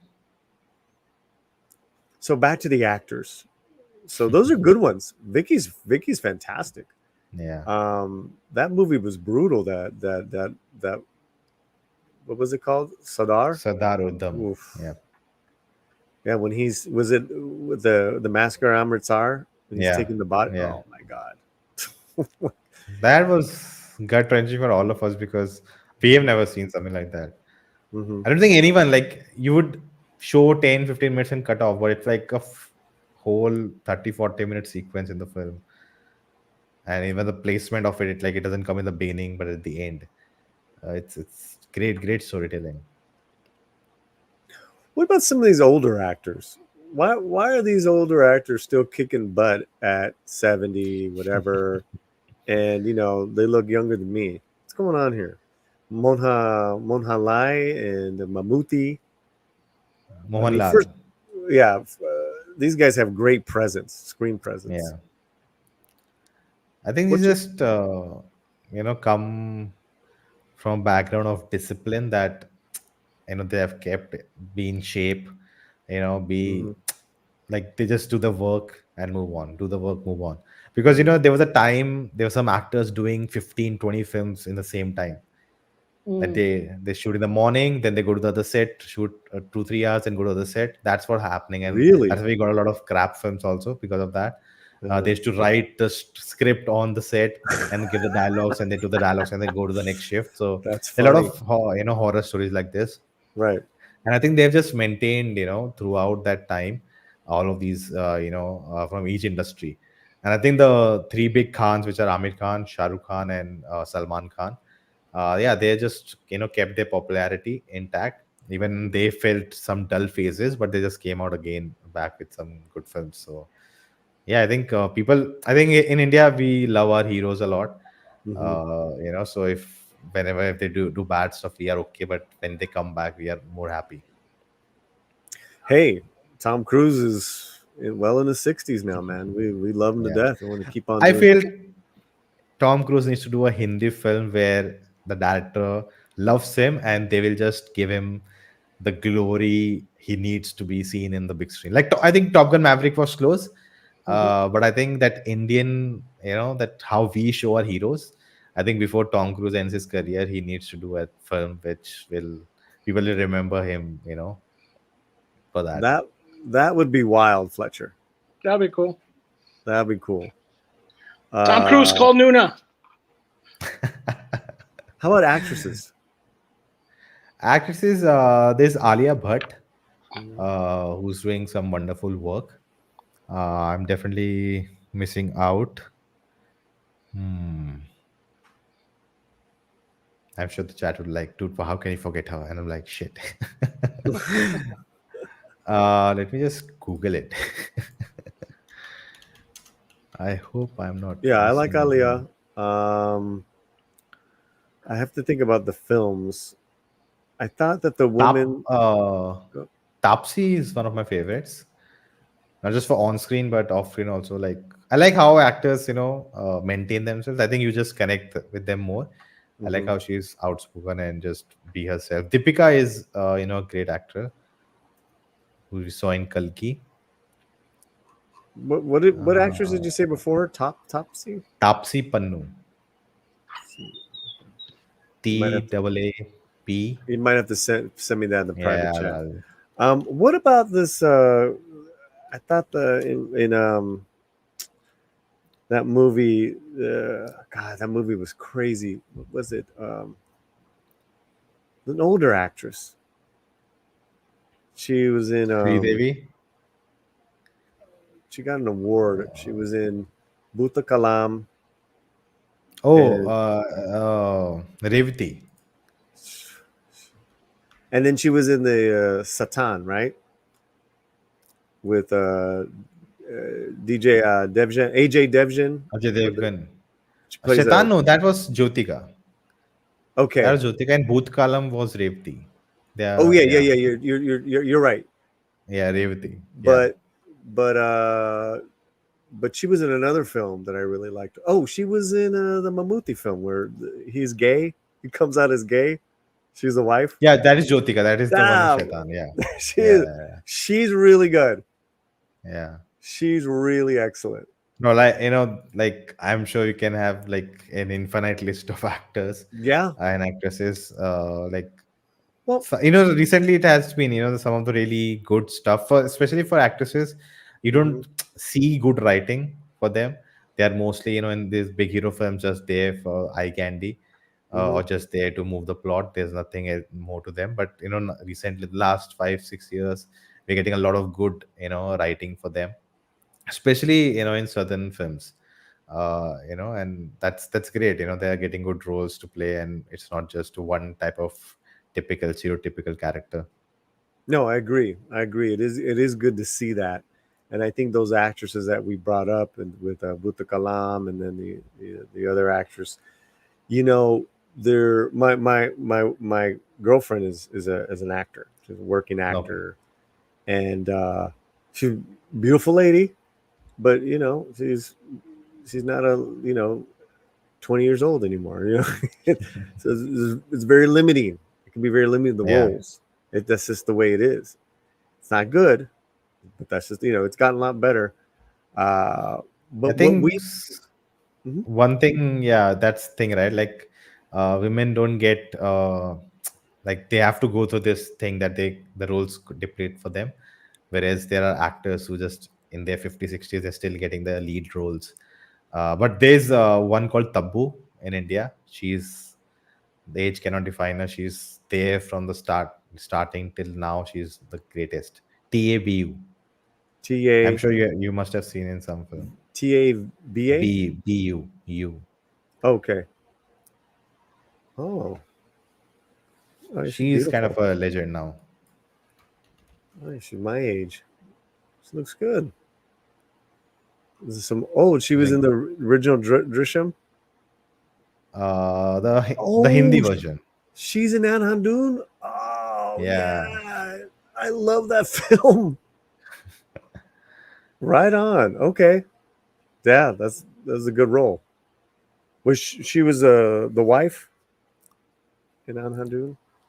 See, we could just keep Yeah. talking and talking about film, man. Just totally like keep up with us, chat. Keep up with us.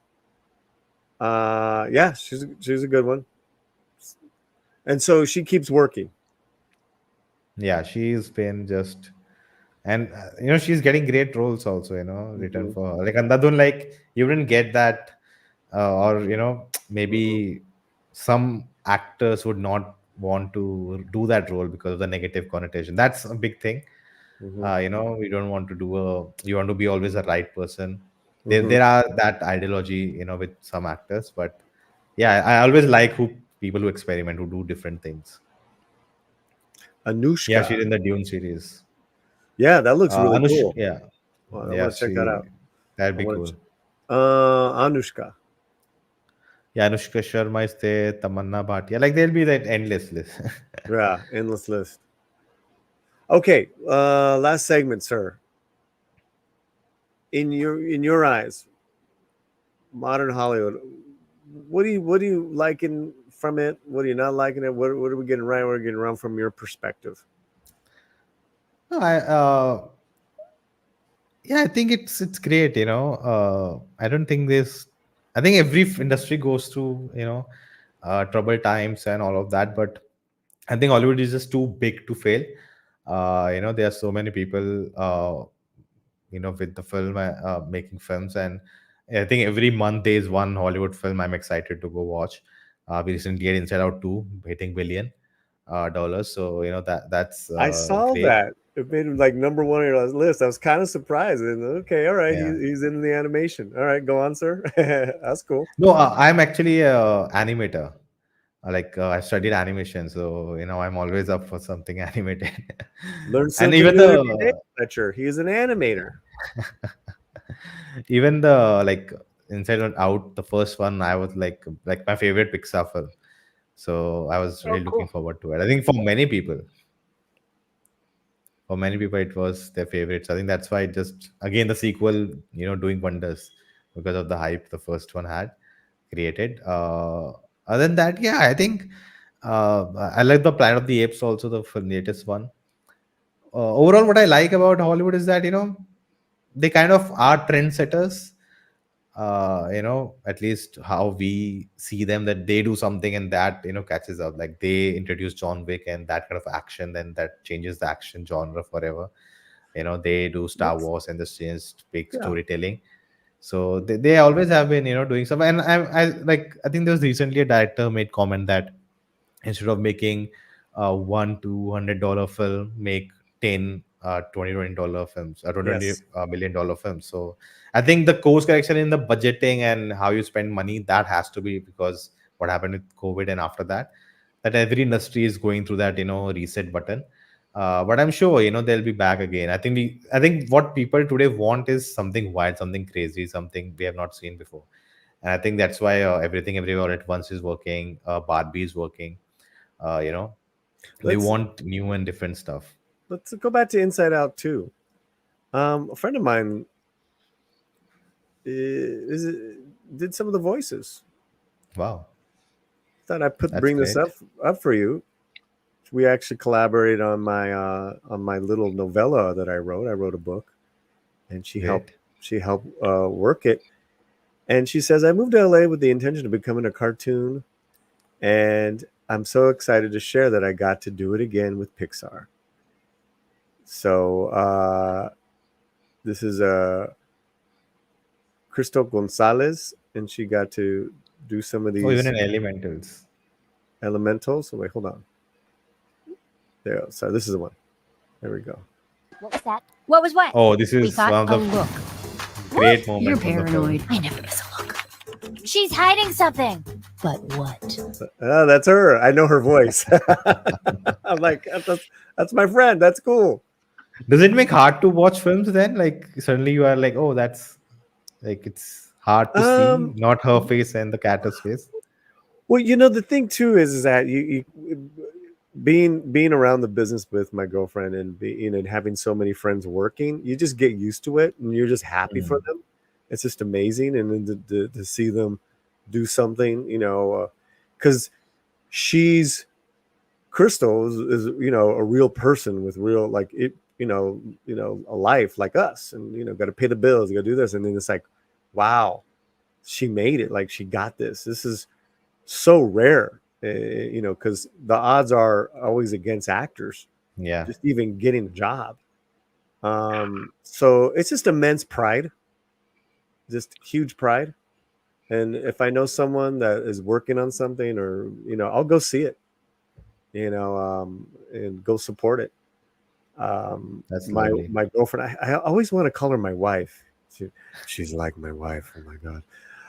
She is going to be her movies. She has a movie premiering here in Los Angeles August 1st. So we're going to the theater and everything. How can you not feel great for your loved ones? Yeah. And then like us, we're movie fanatics. So it's a double good feeling. Let me play a little bit more of this. What's it got? The theme music. Theme music, yeah. So she said that in the clips, photo of me, a clip from Inside Out 2 that includes Breeze Emotions, recognize anyone towards the end, me playing Bundle of Joy. So this was just, when the movie came out, her putting up the post, and we're happy for you mentioned that, and I wanted to bring this up for you. I had queued it up for you, brother. I thought you'd get a blast out of that, my friend. Films you're looking forward to, American films this year coming up. Deadpool and Wolverine, the big one. Big one. Then Joker 2. I was not a big fan of Joker 1. I felt like the only reason it made $1 billion was that they called it Joker and not a clown. The association with the DC and Batman. I think if it had just been a clown and not connected to that world, just an independent film, no one would have cared. Just because they connected with the Batman verse and all of that, it did billion. But not a bad film, but I think it was overrated. But yeah, looking forward. I love the fact that we're getting a musical second one. That's interesting. That's you're doing something different with this now. Absolutely. So looking forward to it.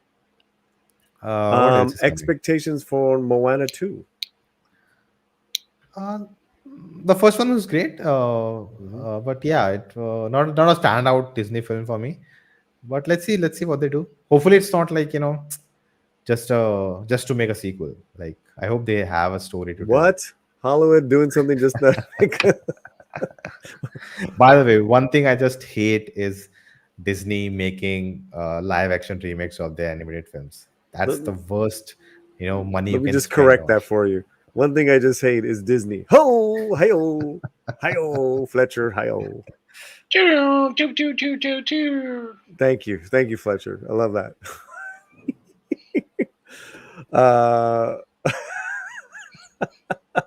Production. I'm losing it. Okay. What else? Awesome. Yes, she was great in it. Good to see you, Virginia, Julissa, and John the Beard, who's a member of the channel. Weird politics and overt sexualization of children, plus calling everyone names for objectifying. To that killed Hollywood. Do you see any of that as a foreigner? Do you see, looking in? Do you get any of that?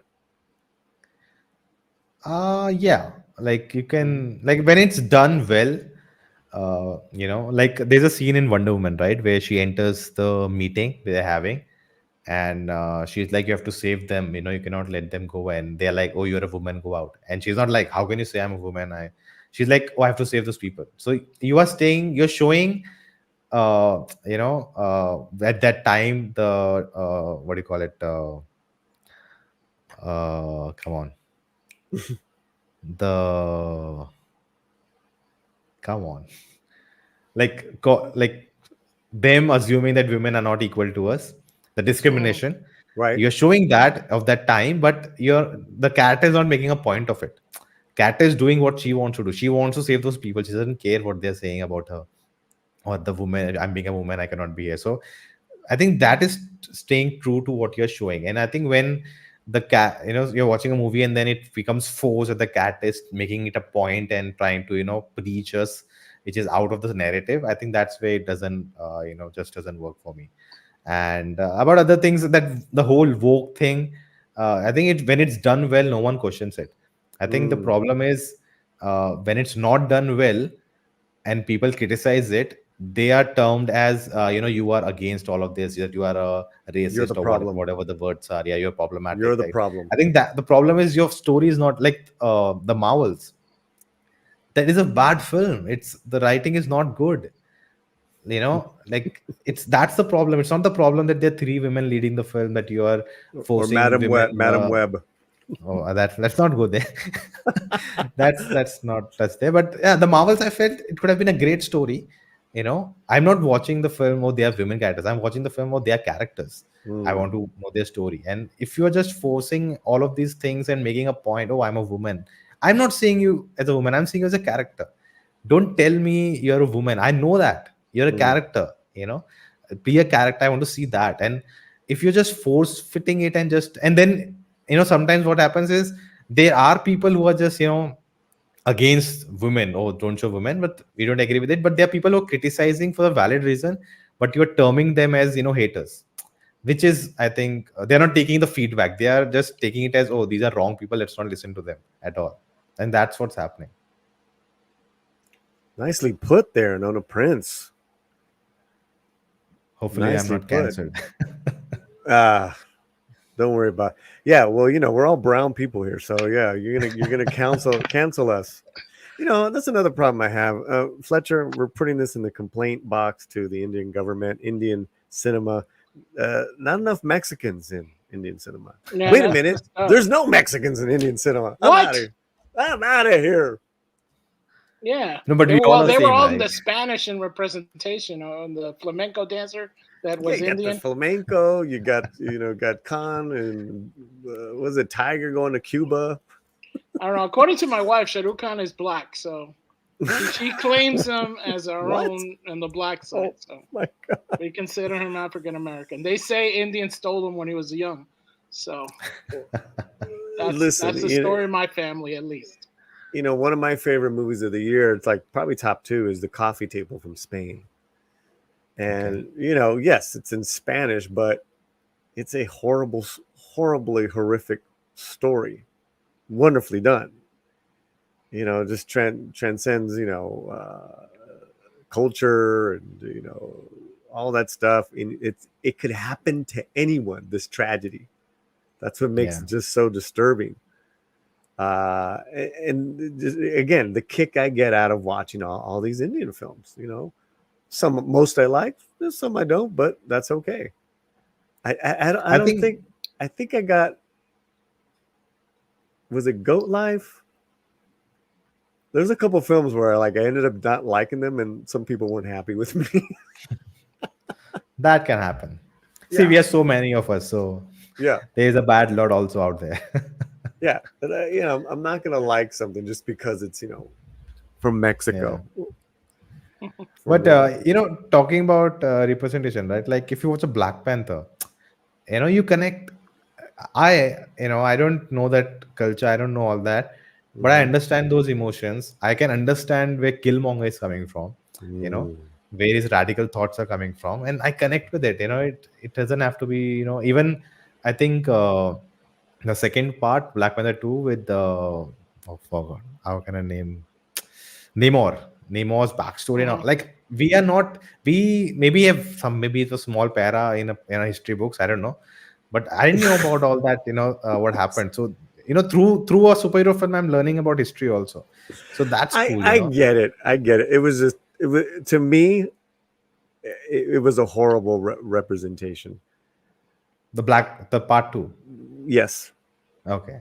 Yeah, but if you liked it, I'm not taking that away from you, but I was very upset with the Namor and what it was saying in regards to No, I understand, because I'm looking from very different, because it's new to me.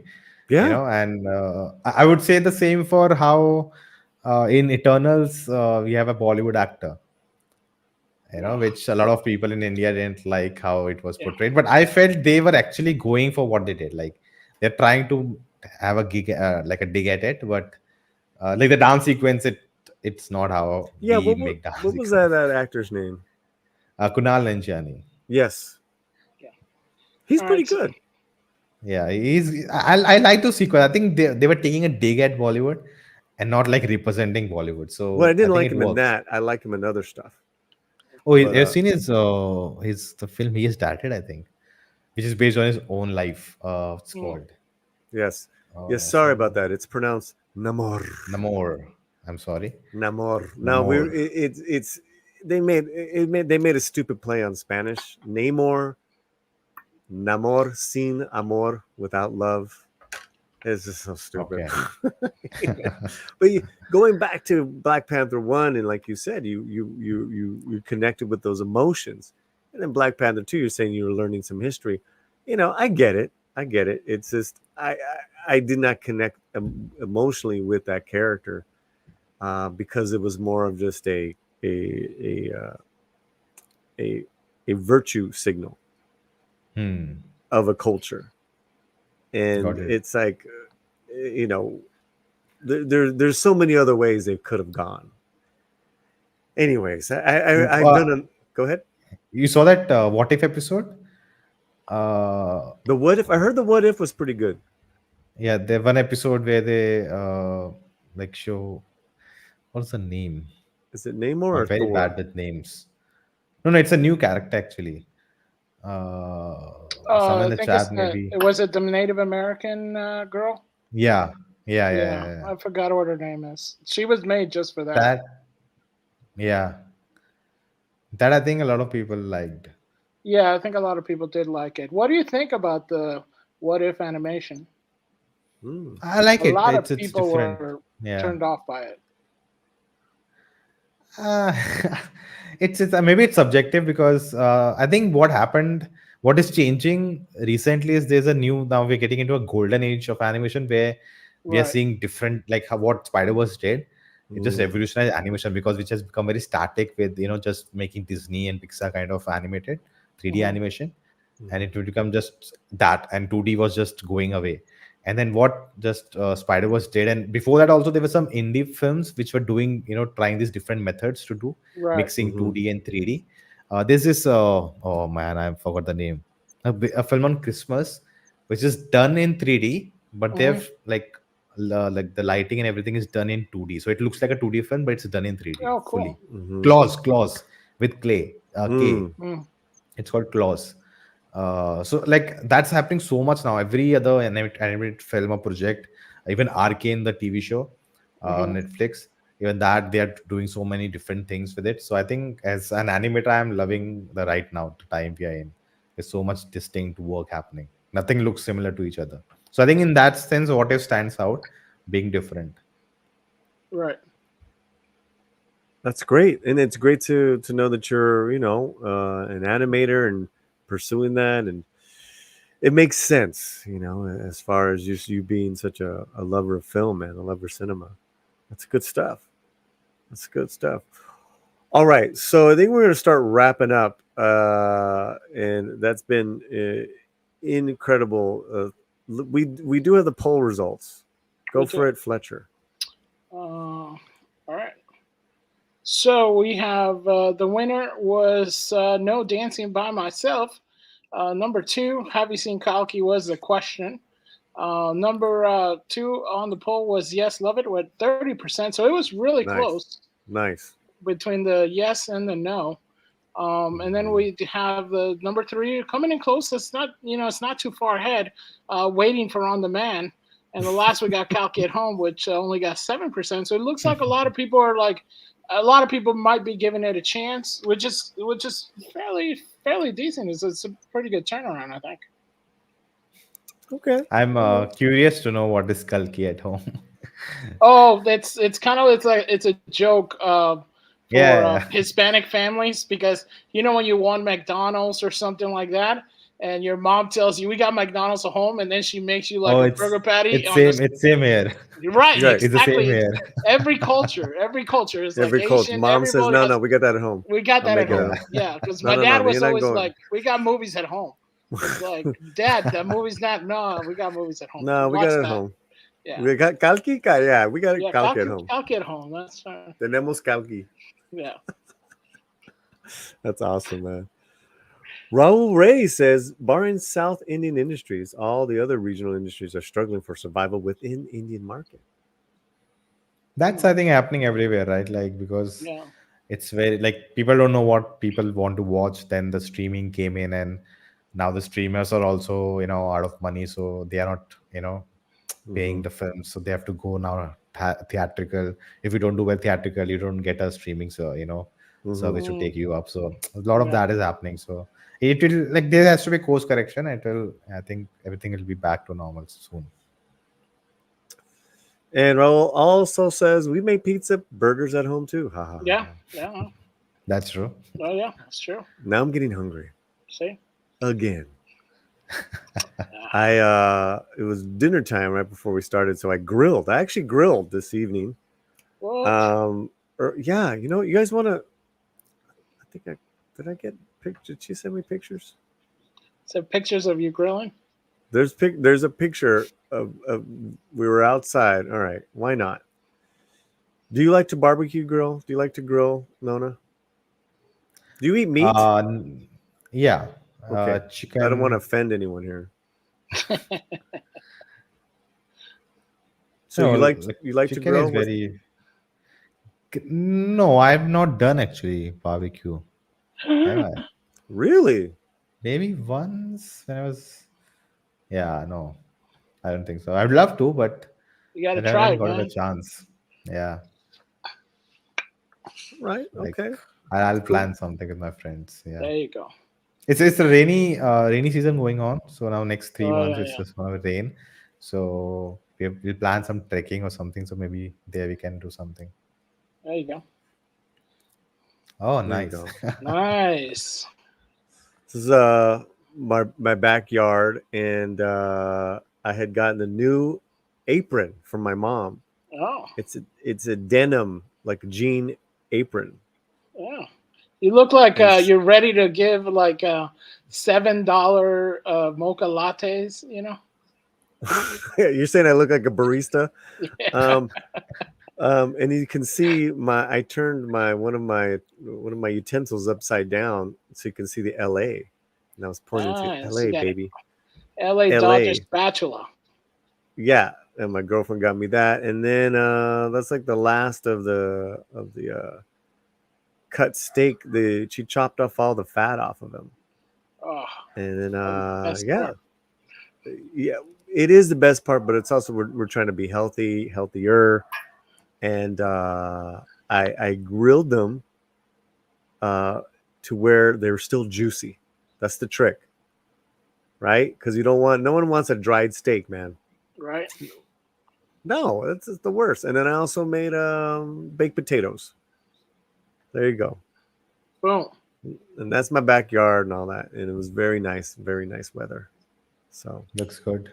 yeah, brother. Anytime you come to Los Angeles, California, Definitely. if it ever happens, Indians don't have a barbecue culture. Okay, well there you go. Well, what do I know? I'm trying to bring the people together, buddy. Stop, Barbecue does that. Yeah, we want to bring the people. We have a tandoor culture. I don't know if you know about tandoor. If you have Indian food anytime? Yes. So have you had naan or? Of course. Tandoori roti. So it's made in a tandoor, which is like you have tandoori, yeah. fire in the place. It's like a cylindrical thing. Yeah. And on the walls, it becomes hot, and you put the thing on that, and it bakes the bread, and you cut it out. And you also put chicken inside it, so it makes the chicken, and you have it. It's great.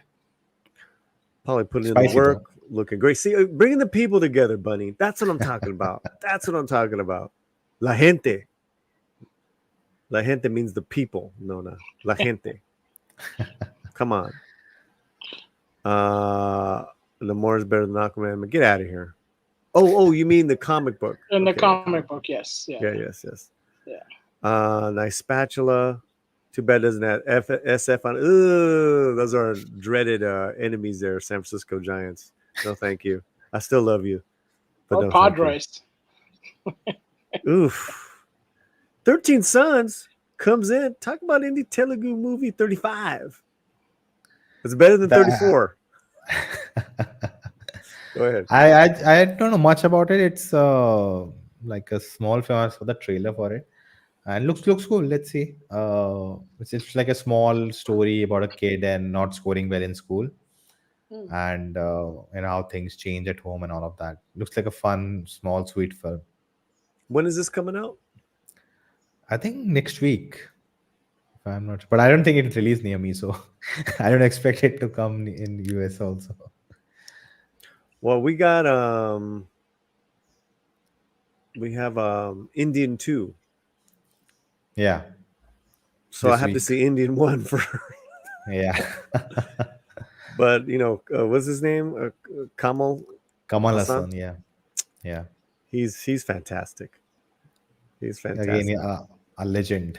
He's dope, man. I just like hearing his interviews too. I like how you react to the interviews. I think you do a fantastic job, dude. I'm a big fan of your channel, brother. And Thanks. we were trying to get an interview with Ashwin. Nag Ashwin, yeah. Man, we thought it was gonna happen. There's press people, and then they ghosted us, man. I was like, all right, whatever. Okay. I was pretty upset. We got Gutta culture. We know more. Watch. What? To know more. Watch Panchayat. It's a show. A series on Amazon. Okay. Someone said, God, there's a new series on Amazon, like maybe 3 seasons, that it's really good. I forgot the title. This is the one. This is it? Yeah, this is the one. Okay. It's basically Panchayat means like a how to put it, like a council, a village council. So every village has a council, so that it's called Panchayat because they have 5 members. Panch means 5, so they have 5 members elected, and they look after the village. So it's a great modern take on what's happening in village and how the culture is and how things work there and all of that. Small village government, not government, but because like it's like you have to look after the village, like people who are concerned to look after the village. This is a comedy series. Yeah, 3 seasons. Okay.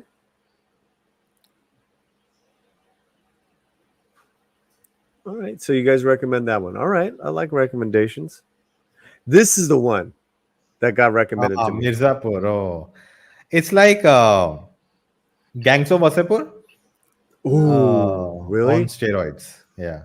What? Oh, That's already. So this is like Gangs of Super. I'm there, man. Gangs of Wasseypur on steroids. Shoot, that's my favorite, man. Miraza. Okay, so there's a Punjabi family that owns the corner market here in my neighborhood. Okay. They're wonderful I people. thought you were telling me about a movie. What's that? I thought you were telling me about a movie. Oh, I mean, might as well be. That'd be good fun. Anyways, they're like the guy's like, man, you know more Indian movies than I do. But he's like a business guy. He's busy, real sweetheart. And he told me about this TV show. And what's interesting is that he knew about Kalki and he knew about Kill. So that's great. That tells you something. Mizra Poor. Okay, I got it. Indian thriller series. About 69 people combined watching us. Thank you guys so much. The Family Man. Is that the same? Is it the same people? No. Family Man is one of the best shows from India. It's like a comedy. Not a comedy. You can call it a comedy, but it's dark like a comedy. Not dark. It's not dark. It's okay. You may refer it to as dark, but it's like a very fun, grounded take on a spy who's a family man at the end of the day. He has a family. So, okay, but he has to do all these spy work and stuff. Who's starring in it? Yeah, Manoj Bajpayee, who is also in Gangs of Wasseypur. The son. He's father. like in part 2, right? Yeah. No. The guy who dies at the end in part 1. Oh, right. Okay. The main guy who's killed. Yeah, he's Manoj Bajpayee. Oh, what a great actor, man. He was menacing in it. Yeah. And I like that the son act. I love that actor as well. He played like a cross dresser or something last year. Didn't it get a lot of controversy? Nawazuddin Siddiqui. He's a great actor. Yeah. He's fantastic. You guys have a lot of great actors. Recommend some good Latino movie. I just did. Where you been, 13 Sons? I tell you, here's what you do. Subscribe to the Latino Slant. That's all you need to do. 13 Slant. Okay, some good Latino movies. Oh, this could be fun. Let's do this. Have you ever heard? Let's just do this as if Nona Prince is asking, right? Okay, Nona, you want a new one or do you want an older one? What kind of genre do you want? What kind of look and feel? And then we'll bring something up. Give me a classic, like one of the best, and give me a modern one which is more accessible.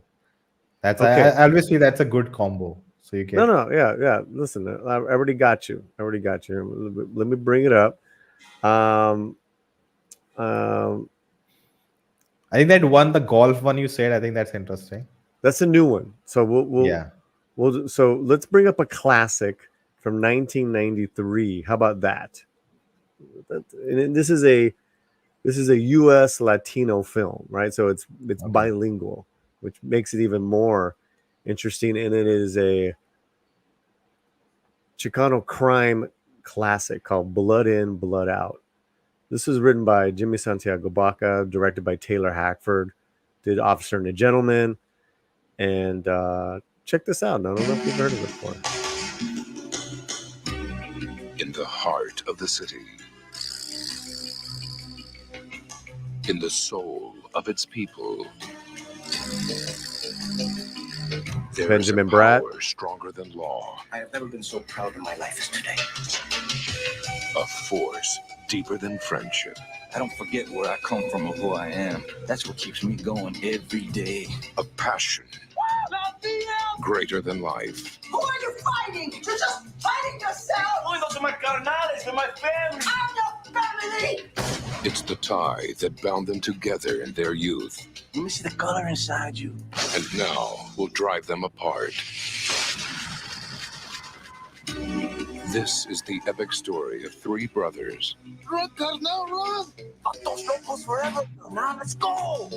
One searched for truth in the law. You kill your own people! No! One expressed his passion through art. We'll be completely sold out by the end of the night. Oh! And one found power in prison. No one can stop us.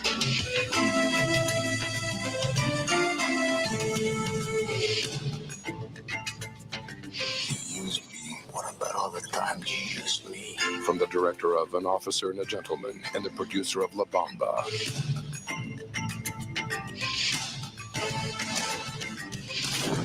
Blood in, blood out. That's a bond you can never. Interesting. Okay. That's Blood In, Blood Out. And the entire movie is available on YouTube right now. Oh, cool. So I believe there's a 4K out there. It's on Hulu. I don't think we have Hulu here. Do you guys have Hulu there? No. Okay. Fletcher, can you find us the 4K link on YouTube? Yeah. But so that's a movie from 1990s, Nona, that I recommend. What did you think of that one? Really fast before we go into that, the longest game. No, it looks cool. Three brothers. I wonder if it's been remade in India. If it's very popular. But it was remade in India. I'm not sure. Like it can be a case. Wow. We have a long history of doing that. Sure. Raul Ray asks, what's the difference between Latino culture of U.S. and Mexico? Well, Mexico are just Mexicans. And they speak primarily Spanish. It's a different country. Whereas someone like myself, who is of Mexican descent but born and raised here, my culture is American, even though I share the same ethnicity as Mexicans. I don't know if that makes sense. My nationality is American, but I do have a shared culture. So it's just living that kind of duality, which is really cool. And that's what makes kind of being an American so different, is that we're a bunch of different ethnicities together under being American. I don't know if I explained that correctly. That's the best I can do, man. What do you want from me? What do you want from me, Fletcher? Blood in and blood out.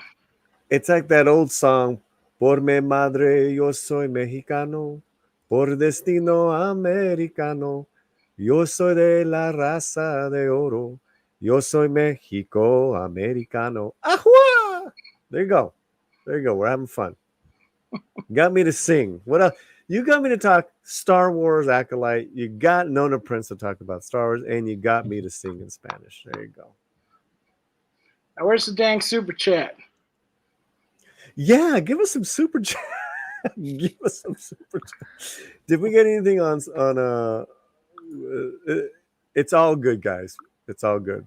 Nothing on PayPal, but 70 of you guys combined on X and on YouTube. The biggest way you can thank us is by subscribing to Nona Prince and the Latino Slant. Thank you so much. Okay, this is The Long Game. This came out this year. It's one of my favorite movies of the year so far. It was made independently. It was distributed independently, and now it's got a huge Netflix release. So I'm recommending this also to Mr. Nona Prince. Here we are with the long game, starring Dennis Quaid and Jay Hernandez. Frank mentioned that you served together, Marines. Infantry, 141st Regiment. I know you hear this all the time, but thank you for your service. Well, I don't hear that all the time, but I was proud to serve my country. I don't want to be a member of just any club. I want to play here. I got to consider our other members, and they are just not used to seeing a Mexican on the golf course. I work in a bakery shop from 12 to 9. Fetch, ball boy. It's not even a tough shot, Felipe. Oh, yeah? Corey says you can't do better. How about that? Joe.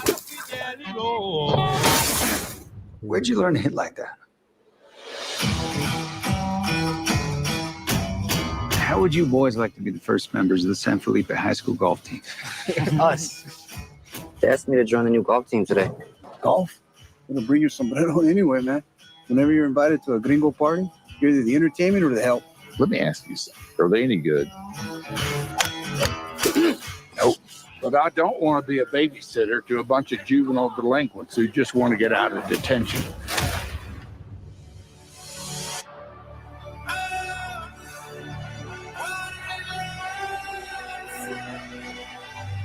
You boys built all this.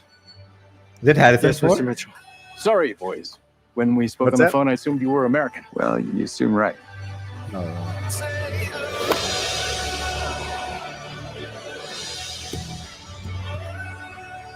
Now, these teams, they've had access to a lot of things you boys haven't. But the best golfer isn't the one with the fanciest clubs. It's the one who can summon the will to keep swinging when things get tough. And that's you boys.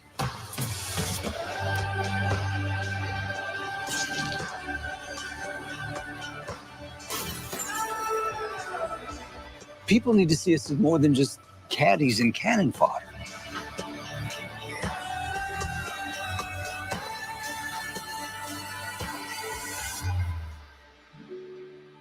You know, that's just life. Sometimes you land on the green, sometimes you're in the bunker, but you always play it as it lies. There you go, the longest game. What are your thoughts on that, Nona? Was it Harrison Ford in there? I don't know. Maybe That's Dennis Quaid. Okay. Yeah, from here it looks like Harrison Ford though. Yeah. Or is it just me? Oh, white guys look alike.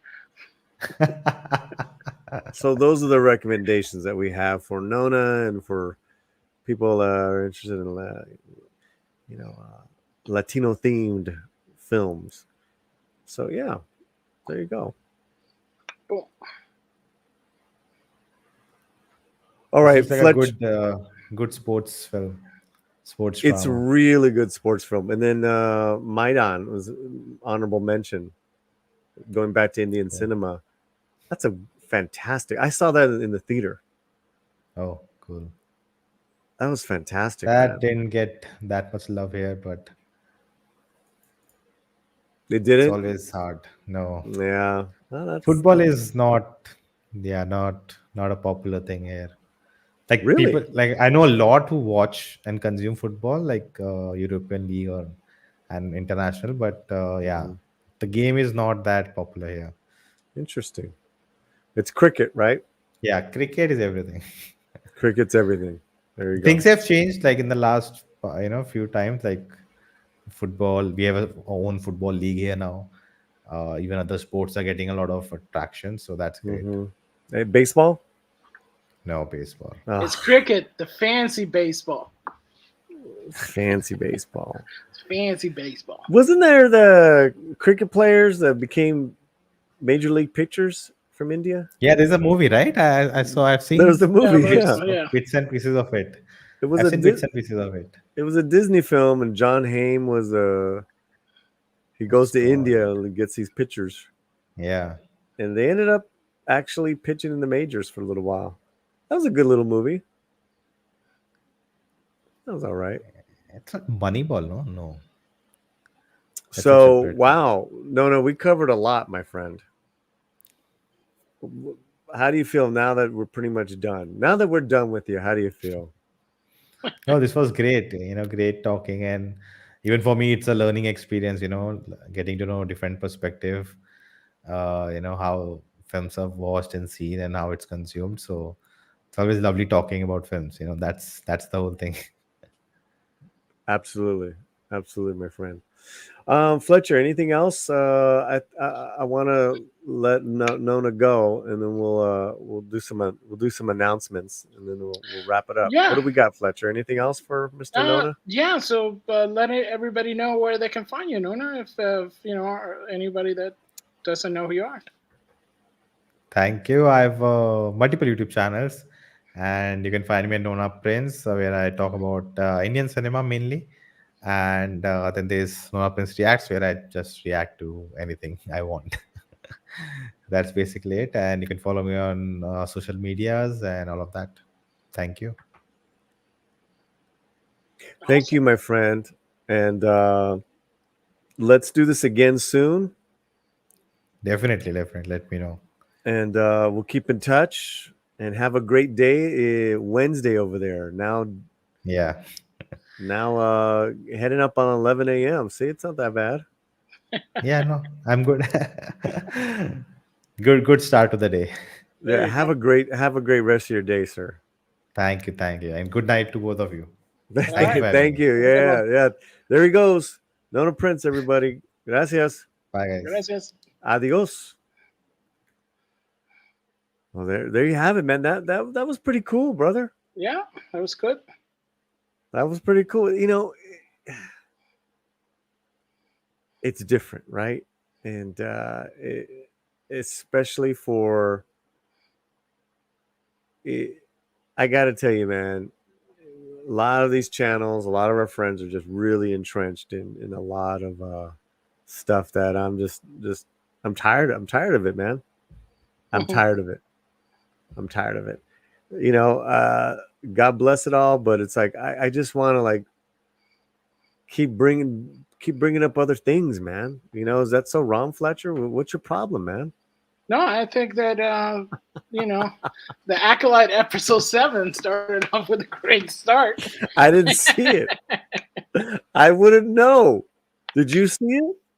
I saw parts of it. I had it kind of coincides with I have With to our finish show? it off. No, Yeah. it actually we have the. I heard it's god awful, and that's it all I is- need to know. That's it's, all I need to know. What an awesome live stream, Raul. Thank you so much, my good friend, and one of our OG members of the channel. Deleted Scenes, good show and stream. Thank you for joining us, Nona Prince. Yeah, thank you. I know Disney did Indian baseball movie, John Hamm. There's a documentary series on Indian baseball players. Yeah. Yeah.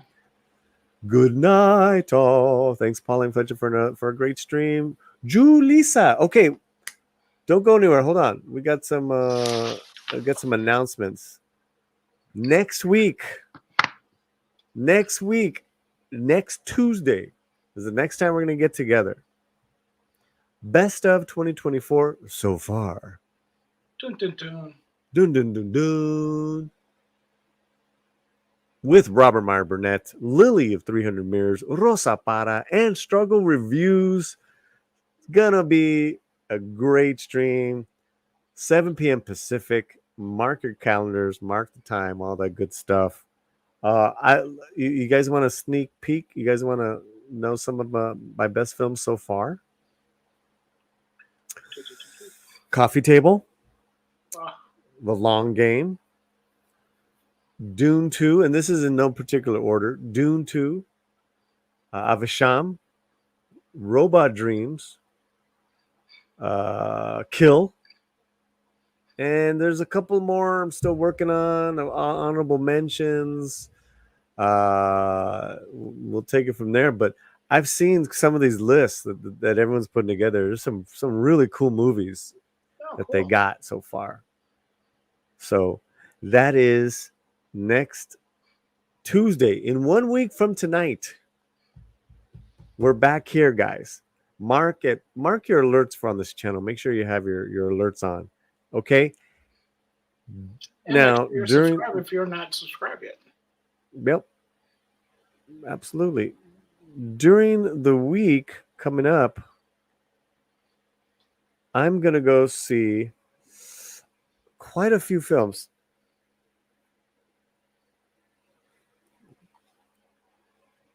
Okay, we have Long Legs with Nicolas Cage. I'm set to go Thursday night. Indian 2 I'll check it out this weekend. Then next Monday, I'm going to the early screening of Twisters. Twisters. So look for an out of the theater reaction and review on Twisters. So that is pretty exciting, Fletcher. Yeah, not too excited for everybody in Texas. No. And hopefully, I know a lot of people are out of power. Oh yeah, a lot of people we know. A lot of people we know, some friends. Yeah. You know, be safe. I know Loki had to relocate.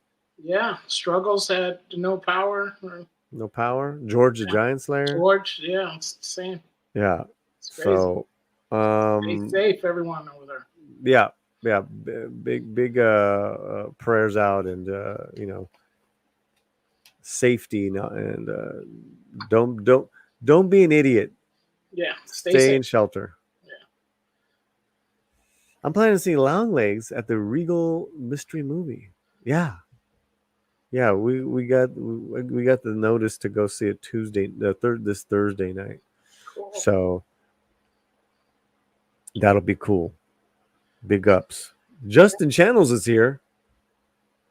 Paulie and R&B in a stream is always a great edifying experience. I mean, I just let our boy R&B go.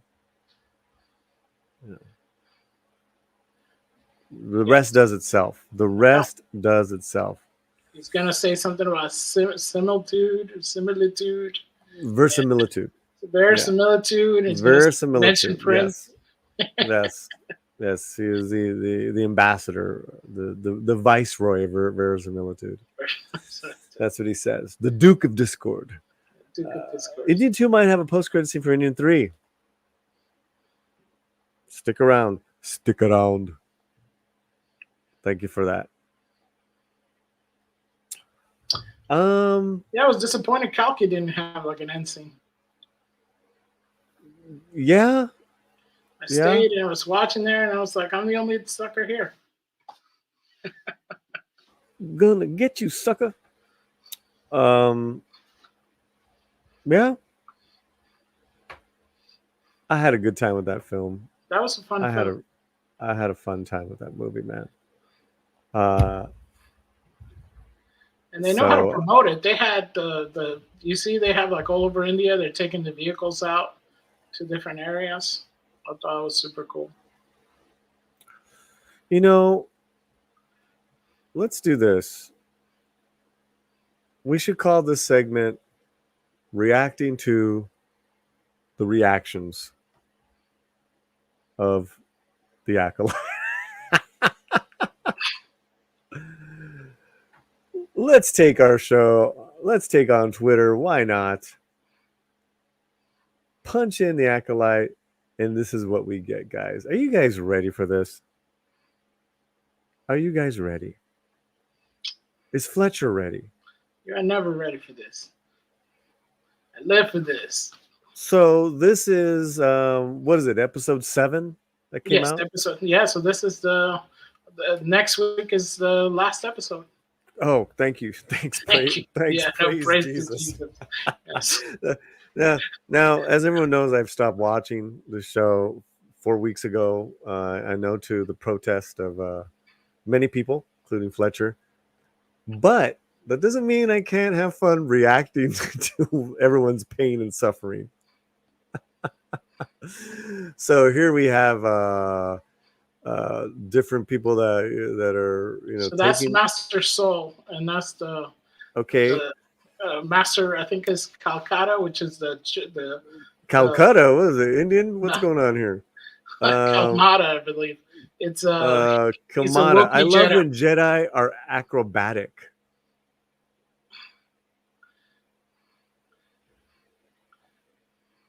Okay. I mean, that's pretty bad Wookiee moves. I know, right? It's like we finally get a Jedi Wookiee, and he's just swinging it like a mallet. Yeah, you can see this coming a mile away. I mean, all you got to do is duck or jump over. It's like jumping rope there. Yeah. Here's I mean, it's just one long whoosh. Very little All right. verisimilitude in that. Very, very little. Yeah. There you go. Spoilers. Someday those noble intentions of yours will destroy every Jedi in the galaxy. Okay. Did he make an appearance? I'm No, they're confused. just basically comparing it to Ah. other things that happen. Okay. Yeah. More spoilers. The only two adults with any sense in this episode, and they're both mothers. Let that be a lesson to us. Oh yeah. Ah. So the Catherine Ann Moss characters, which Gary calls Moss Windu. She was basically like, all you guys are doing is wrong. But see, that's the other thing I don't get. And then she like kills all the like witches or something. Oh, she's the one who kills all the witches? In a sense, and partly. I mean, Mm-hmm. It looks like she does like a force thing and like snaps her necks or something like that, or they'll just die. Whoa, really? Just bad singing. Oh, But neck slap. yeah, it's just weird. It's like none of it is like you're like, okay, they're space bad witches and they just got off. Everybody should be like, yeah, well, that's what happens. This sounds terrible. This sounds absolutely horrific. And Star Wars fans after watching. very much so. Oh, wow. Look at Obi-Wan's eyes. Yeah. They need a cerveza cristal after that. That was me a month ago. It's like, yeah, I got it. Wow. Let's be honest. You could have given 18 million to anyone in the Star Wars fan film community that has gotten 1 million viewers on their fan film, and they would have produced a better 8-episode short run series than The Acolyte. Okay. All right. Roberto Blake, creative entrepreneur. This is an insane ass shot. Hello, Acolyte winning the fight choreography department. No, you have to say it with more flexion if you're going to say that, Paulie. Oh, Yeah. no. You got to really go into it. I'm not. All right. So she chose mother. Right now, I choose mother. Oh, Right now. Yeah, it's just weird. Then she turns into like a mist or something. But a mist that could be, skewered with a lightsaber. DJ Cobra says, I don't even want to make a video about episode 7 of The Acolyte. This show is effing retarded beyond belief. But he's going to make 5. Yeah, make this money. Sol and Kumir are both wanting an Acolyte is fascinating and hammers home Kumir's semantics points. Yeah. Because Sol is a Jedi, we must ignore the fact that he is a dishonest killer. While because Kumir is Sith, we should disregard his honesty. Desire is leading both to an end. So, yeah. Whatever. So people the are Jedi are weird. now bad and Right. the Sith are now good. Okay. But none of this happened because it's all like in a flashback. So this episode, we kind of see it through the eyes of Saul, like he's watching the episode with us or something, which is The eyes of a stranger. I mean, I don't know, man. I feel for you guys that are still watching this show. Gotta do what gotta do, man. Yeah, I feel for you guys. The Acolyte ruined Star Wars. Anyone who actually watches the show. What was it saying here? Shut when you think about it. Shut when you think. God. And the great Alan Ning of Film Thread comes in. If I were a lesbian writer in Hollywood, I would get on X and let everyone know the quality of The Acolyte does not represent what the L's can do and distance yourself from the show as fast and far away as you can. Whoa. Yeah. Wow. Yeah. Wow. I think they're. Wow. I've done nothing wrong in my life. I've done nothing wrong ever in my life, says this guy. Me, I know this and I love you. Because the what do you call it?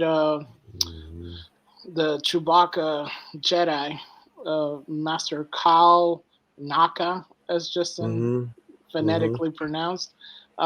He was mind captured and made to like attack the Jedi.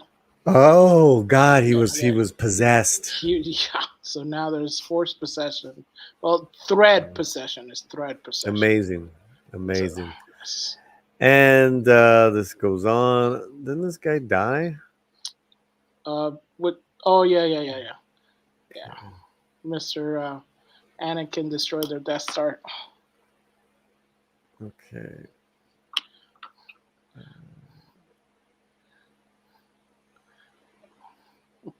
A lot of history. But there's some fans here. There are some fans, but not many. A lot of people that liked it on Twitter that I saw, which was unusual. There not that many are watching because it's almost the lowest rated Star Wars TV show so far on Disney. The lowest is one show that you guys know. Well, there you have it. Boom. The Acolyte episode 7 is the Waco of Disney Star Wars. Oh boy. Yeah, because basically the Jedi like commit mass murder supposedly. Oh boy. So if the Acolyte is painting the Jedi as space police and then having the space police go and murder these witches who, were just minding their own business in a sense. So just minding my own business. Verbal Riot. This cost $180 million. Yeah. The Acolyte. Wait, what does he have there? So basically, that's where they were like metal detecting in the. Yeah, it's a metal detector. Yeah, they're like metal detecting stuff in the planet. My uncle had one. Oh, those are. I've always wanted one as a kid. But yeah, they're cool. My dad's like, you got metal detectors in home, which is a little shovel. Yeah, I even commented on that. They were trying to Acolyte, they're trying to find where all the money went, Yeah. Wow. Okay. Well, you guys wanted this. There you go. And you got that full. Okay, here we go. We'll do a couple more. The Jedi are evil. Leslie Headland got what she wanted. Biatch. The Acolytes. Steffi, my nerdy home. And turn it down a little bit because everybody's getting claimed on the music. What is she just become like a vapor? Yeah, lady? she's like the mist now. They turn into but she's still able to get stabbed. That's when he was under mind control. And this is so dumb. So Moss Windu was able to get him out of it. Wow, it looks freaky. Yeah, it's like clear your mind. Clear your mind. The rest will follow. Yeah. Right. Yeah, I just can't. Oof. Yeah. Wow, man. It's like, what do you mean? What happened? You saw me kill your mom. I stabbed her with a lightsaber. She dead. She dead, donk. She dead, donk. This thing, and I don't understand because the way that they had both of them with this supposedly younger haircuts. You know, they look older than when they have their like supposedly in the future haircuts. So it's like, yeah, she's like Sandman, I guess. But in that mystical form, she could still get stabbed. So it's a mystery. I'm so confused. Yeah. So check it out. She's a mist, and he's like, "Oh, that makes sense." So she's the mist. Let me just stab the mist. Wait a minute. It should What be kind of witch is but this? Obviously a bad one. Lame, man. She can't even be a good like vapor witch. Vapor witch at home. I want some good vapor action, man. You know, like you done create a covenant. You beat up your little kids, being all witchy. You have that lame song, and then you know you go up against this old squid game here, and all you become is black mist. I mean, then that's kind of racist too. Think about it. She's black mist, not white mist. What's going on here, man? I don't know. She was trying to Febreze the whole place in. I mean, this is not right. This is not right. Whoa. Yeah. Those evil Jedi. And then she's all like, I was going to let her go with you because that's what she wants.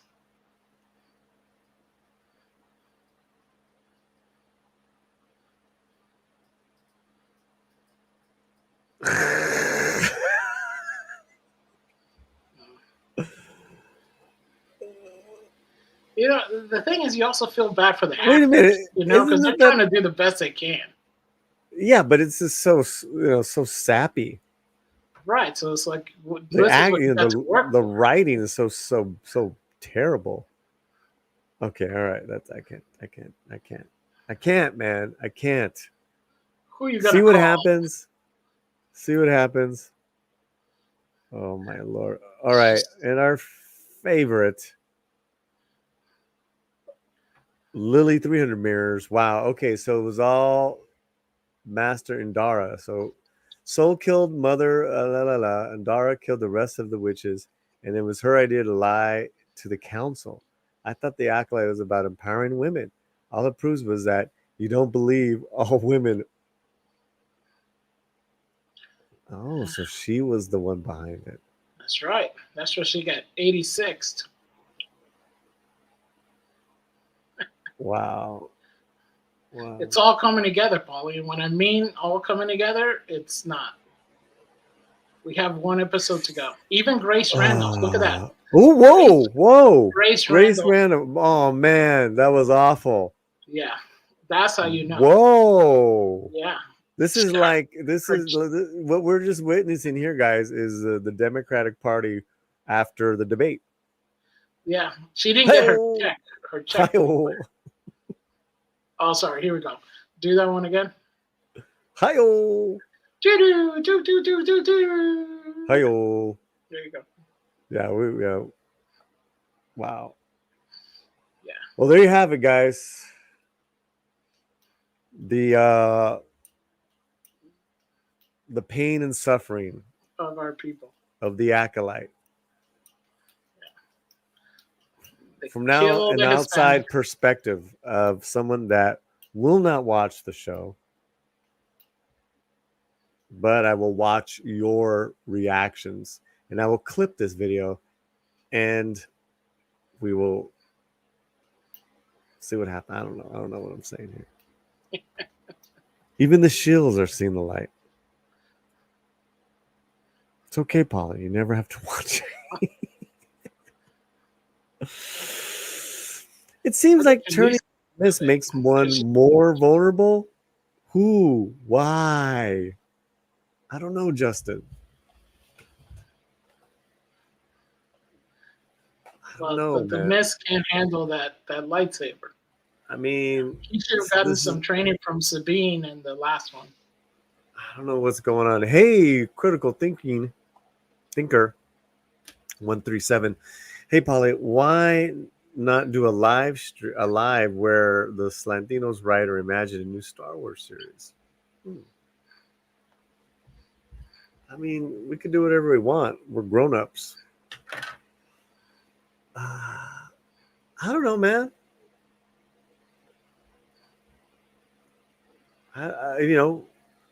Isn't that what we're kind of doing already? I don't know. You want a live stream where we make up our own Star Wars series?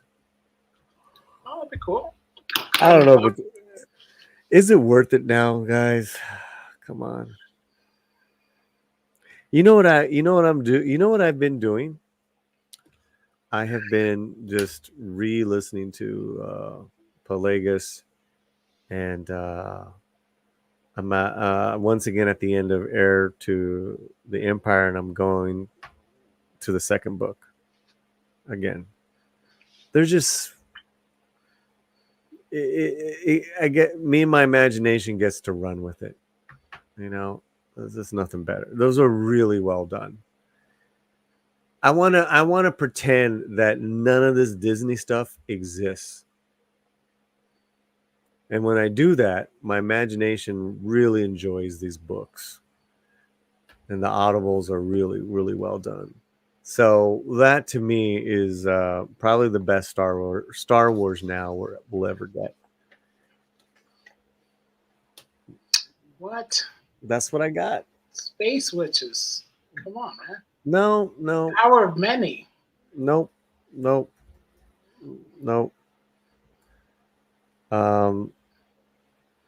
Go back, hit your Thrawn trilogy. You know, I am gonna go into what is it? What is this? Is it Dark Force Rising? Not Lily is more of the book, Star Wars book one. Mm-hmm. Yeah, Dark Force Rising. And then at the same time, I'm reading, listening to Darth Plagueis. Oh, cool. I You mean, know that's which just one is that I liked is the Vader comic book was kind of cool. yep. Vader comic was great. Comic book I thought was great. Why can't they just do a show about that? You know, just give a few $1,000,000 to Star Wars Theory, and let him do a Vader. He'll kick ass. You know, you got a real passionate creative. I'll be very surprised there's a second season of Acolyte. I'll be very surprised if there's Lucasfilm out of after this. I mean, I really wanted to all burn down. And then out of the ashes, something can rise. But Phoenix shall rise. yeah. Are you excited for Andor 2? No, not anymore. I'm done, man. Done is done. Done is done. We got the books. Mariachis in space or something? The internet will go wild if they announce the second season. Ro, do you like it, Ro? Is anyone enjoying this show in the chat right now? Have you enjoyed The Acolyte? You got what, 7 episodes now, right? Yes, 7. Right? 1 to go. You Star Wars fans seem so disappointed. What do you mean you? What is this? Us and they, and we and you. Yeah, man. Don't be boxing me in, bro. Yeah, I want to know. I like the ending. I like the last couple episodes of Andor. That it ended really well. You're looking forward to Andor 2, okay. I only watched the original trilogy. Will save me now. You know, I used to think like that, but now I just don't even want to watch them because they've messed with them so much. I just want to read the books and let my imagination run with it. Wayback Machine, yeah. Okay, you happy, Fletcher? We did like a couple Star Wars segments in there. There you go. Very, very much so. Fletcher approved. There you go. Okay, guys, we're gonna do a hard out. Hard out. Thank you guys in the chat. Thank you guys at X. You guys have been wonderful. Really appreciate it. Make sure you guys have your alerts on. New videos coming up. I'm gonna have best movies of 2024 so far. Top movies to look forward to for the rest of the year. Top Latina actresses.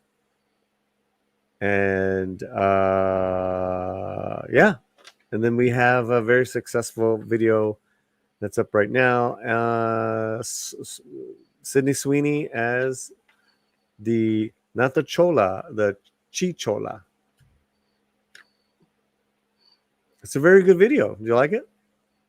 It was very motivating. My wife wanted to check it out. Yeah, you gotta just do without it, man. Just put it away. Put it away. Listen to the books. Good imagination. This whole episode is Jedi bad. Jedi murdered witches. Jedi commits genocide. Jedi deceives the Jedi Council. This is all. That is god awful. That is just awful to read. Yeah, it's crazy. That's awful to read. That's just what a nightmare. Especially, and I just say I say to you guys, if it's that terrible, keep complaining. Pretty bad. Thanks for the fun stream, guys. Thank you. All right. Say good night, sir. Good night, sir. Adios. Keep your slam fuerte. Thank you.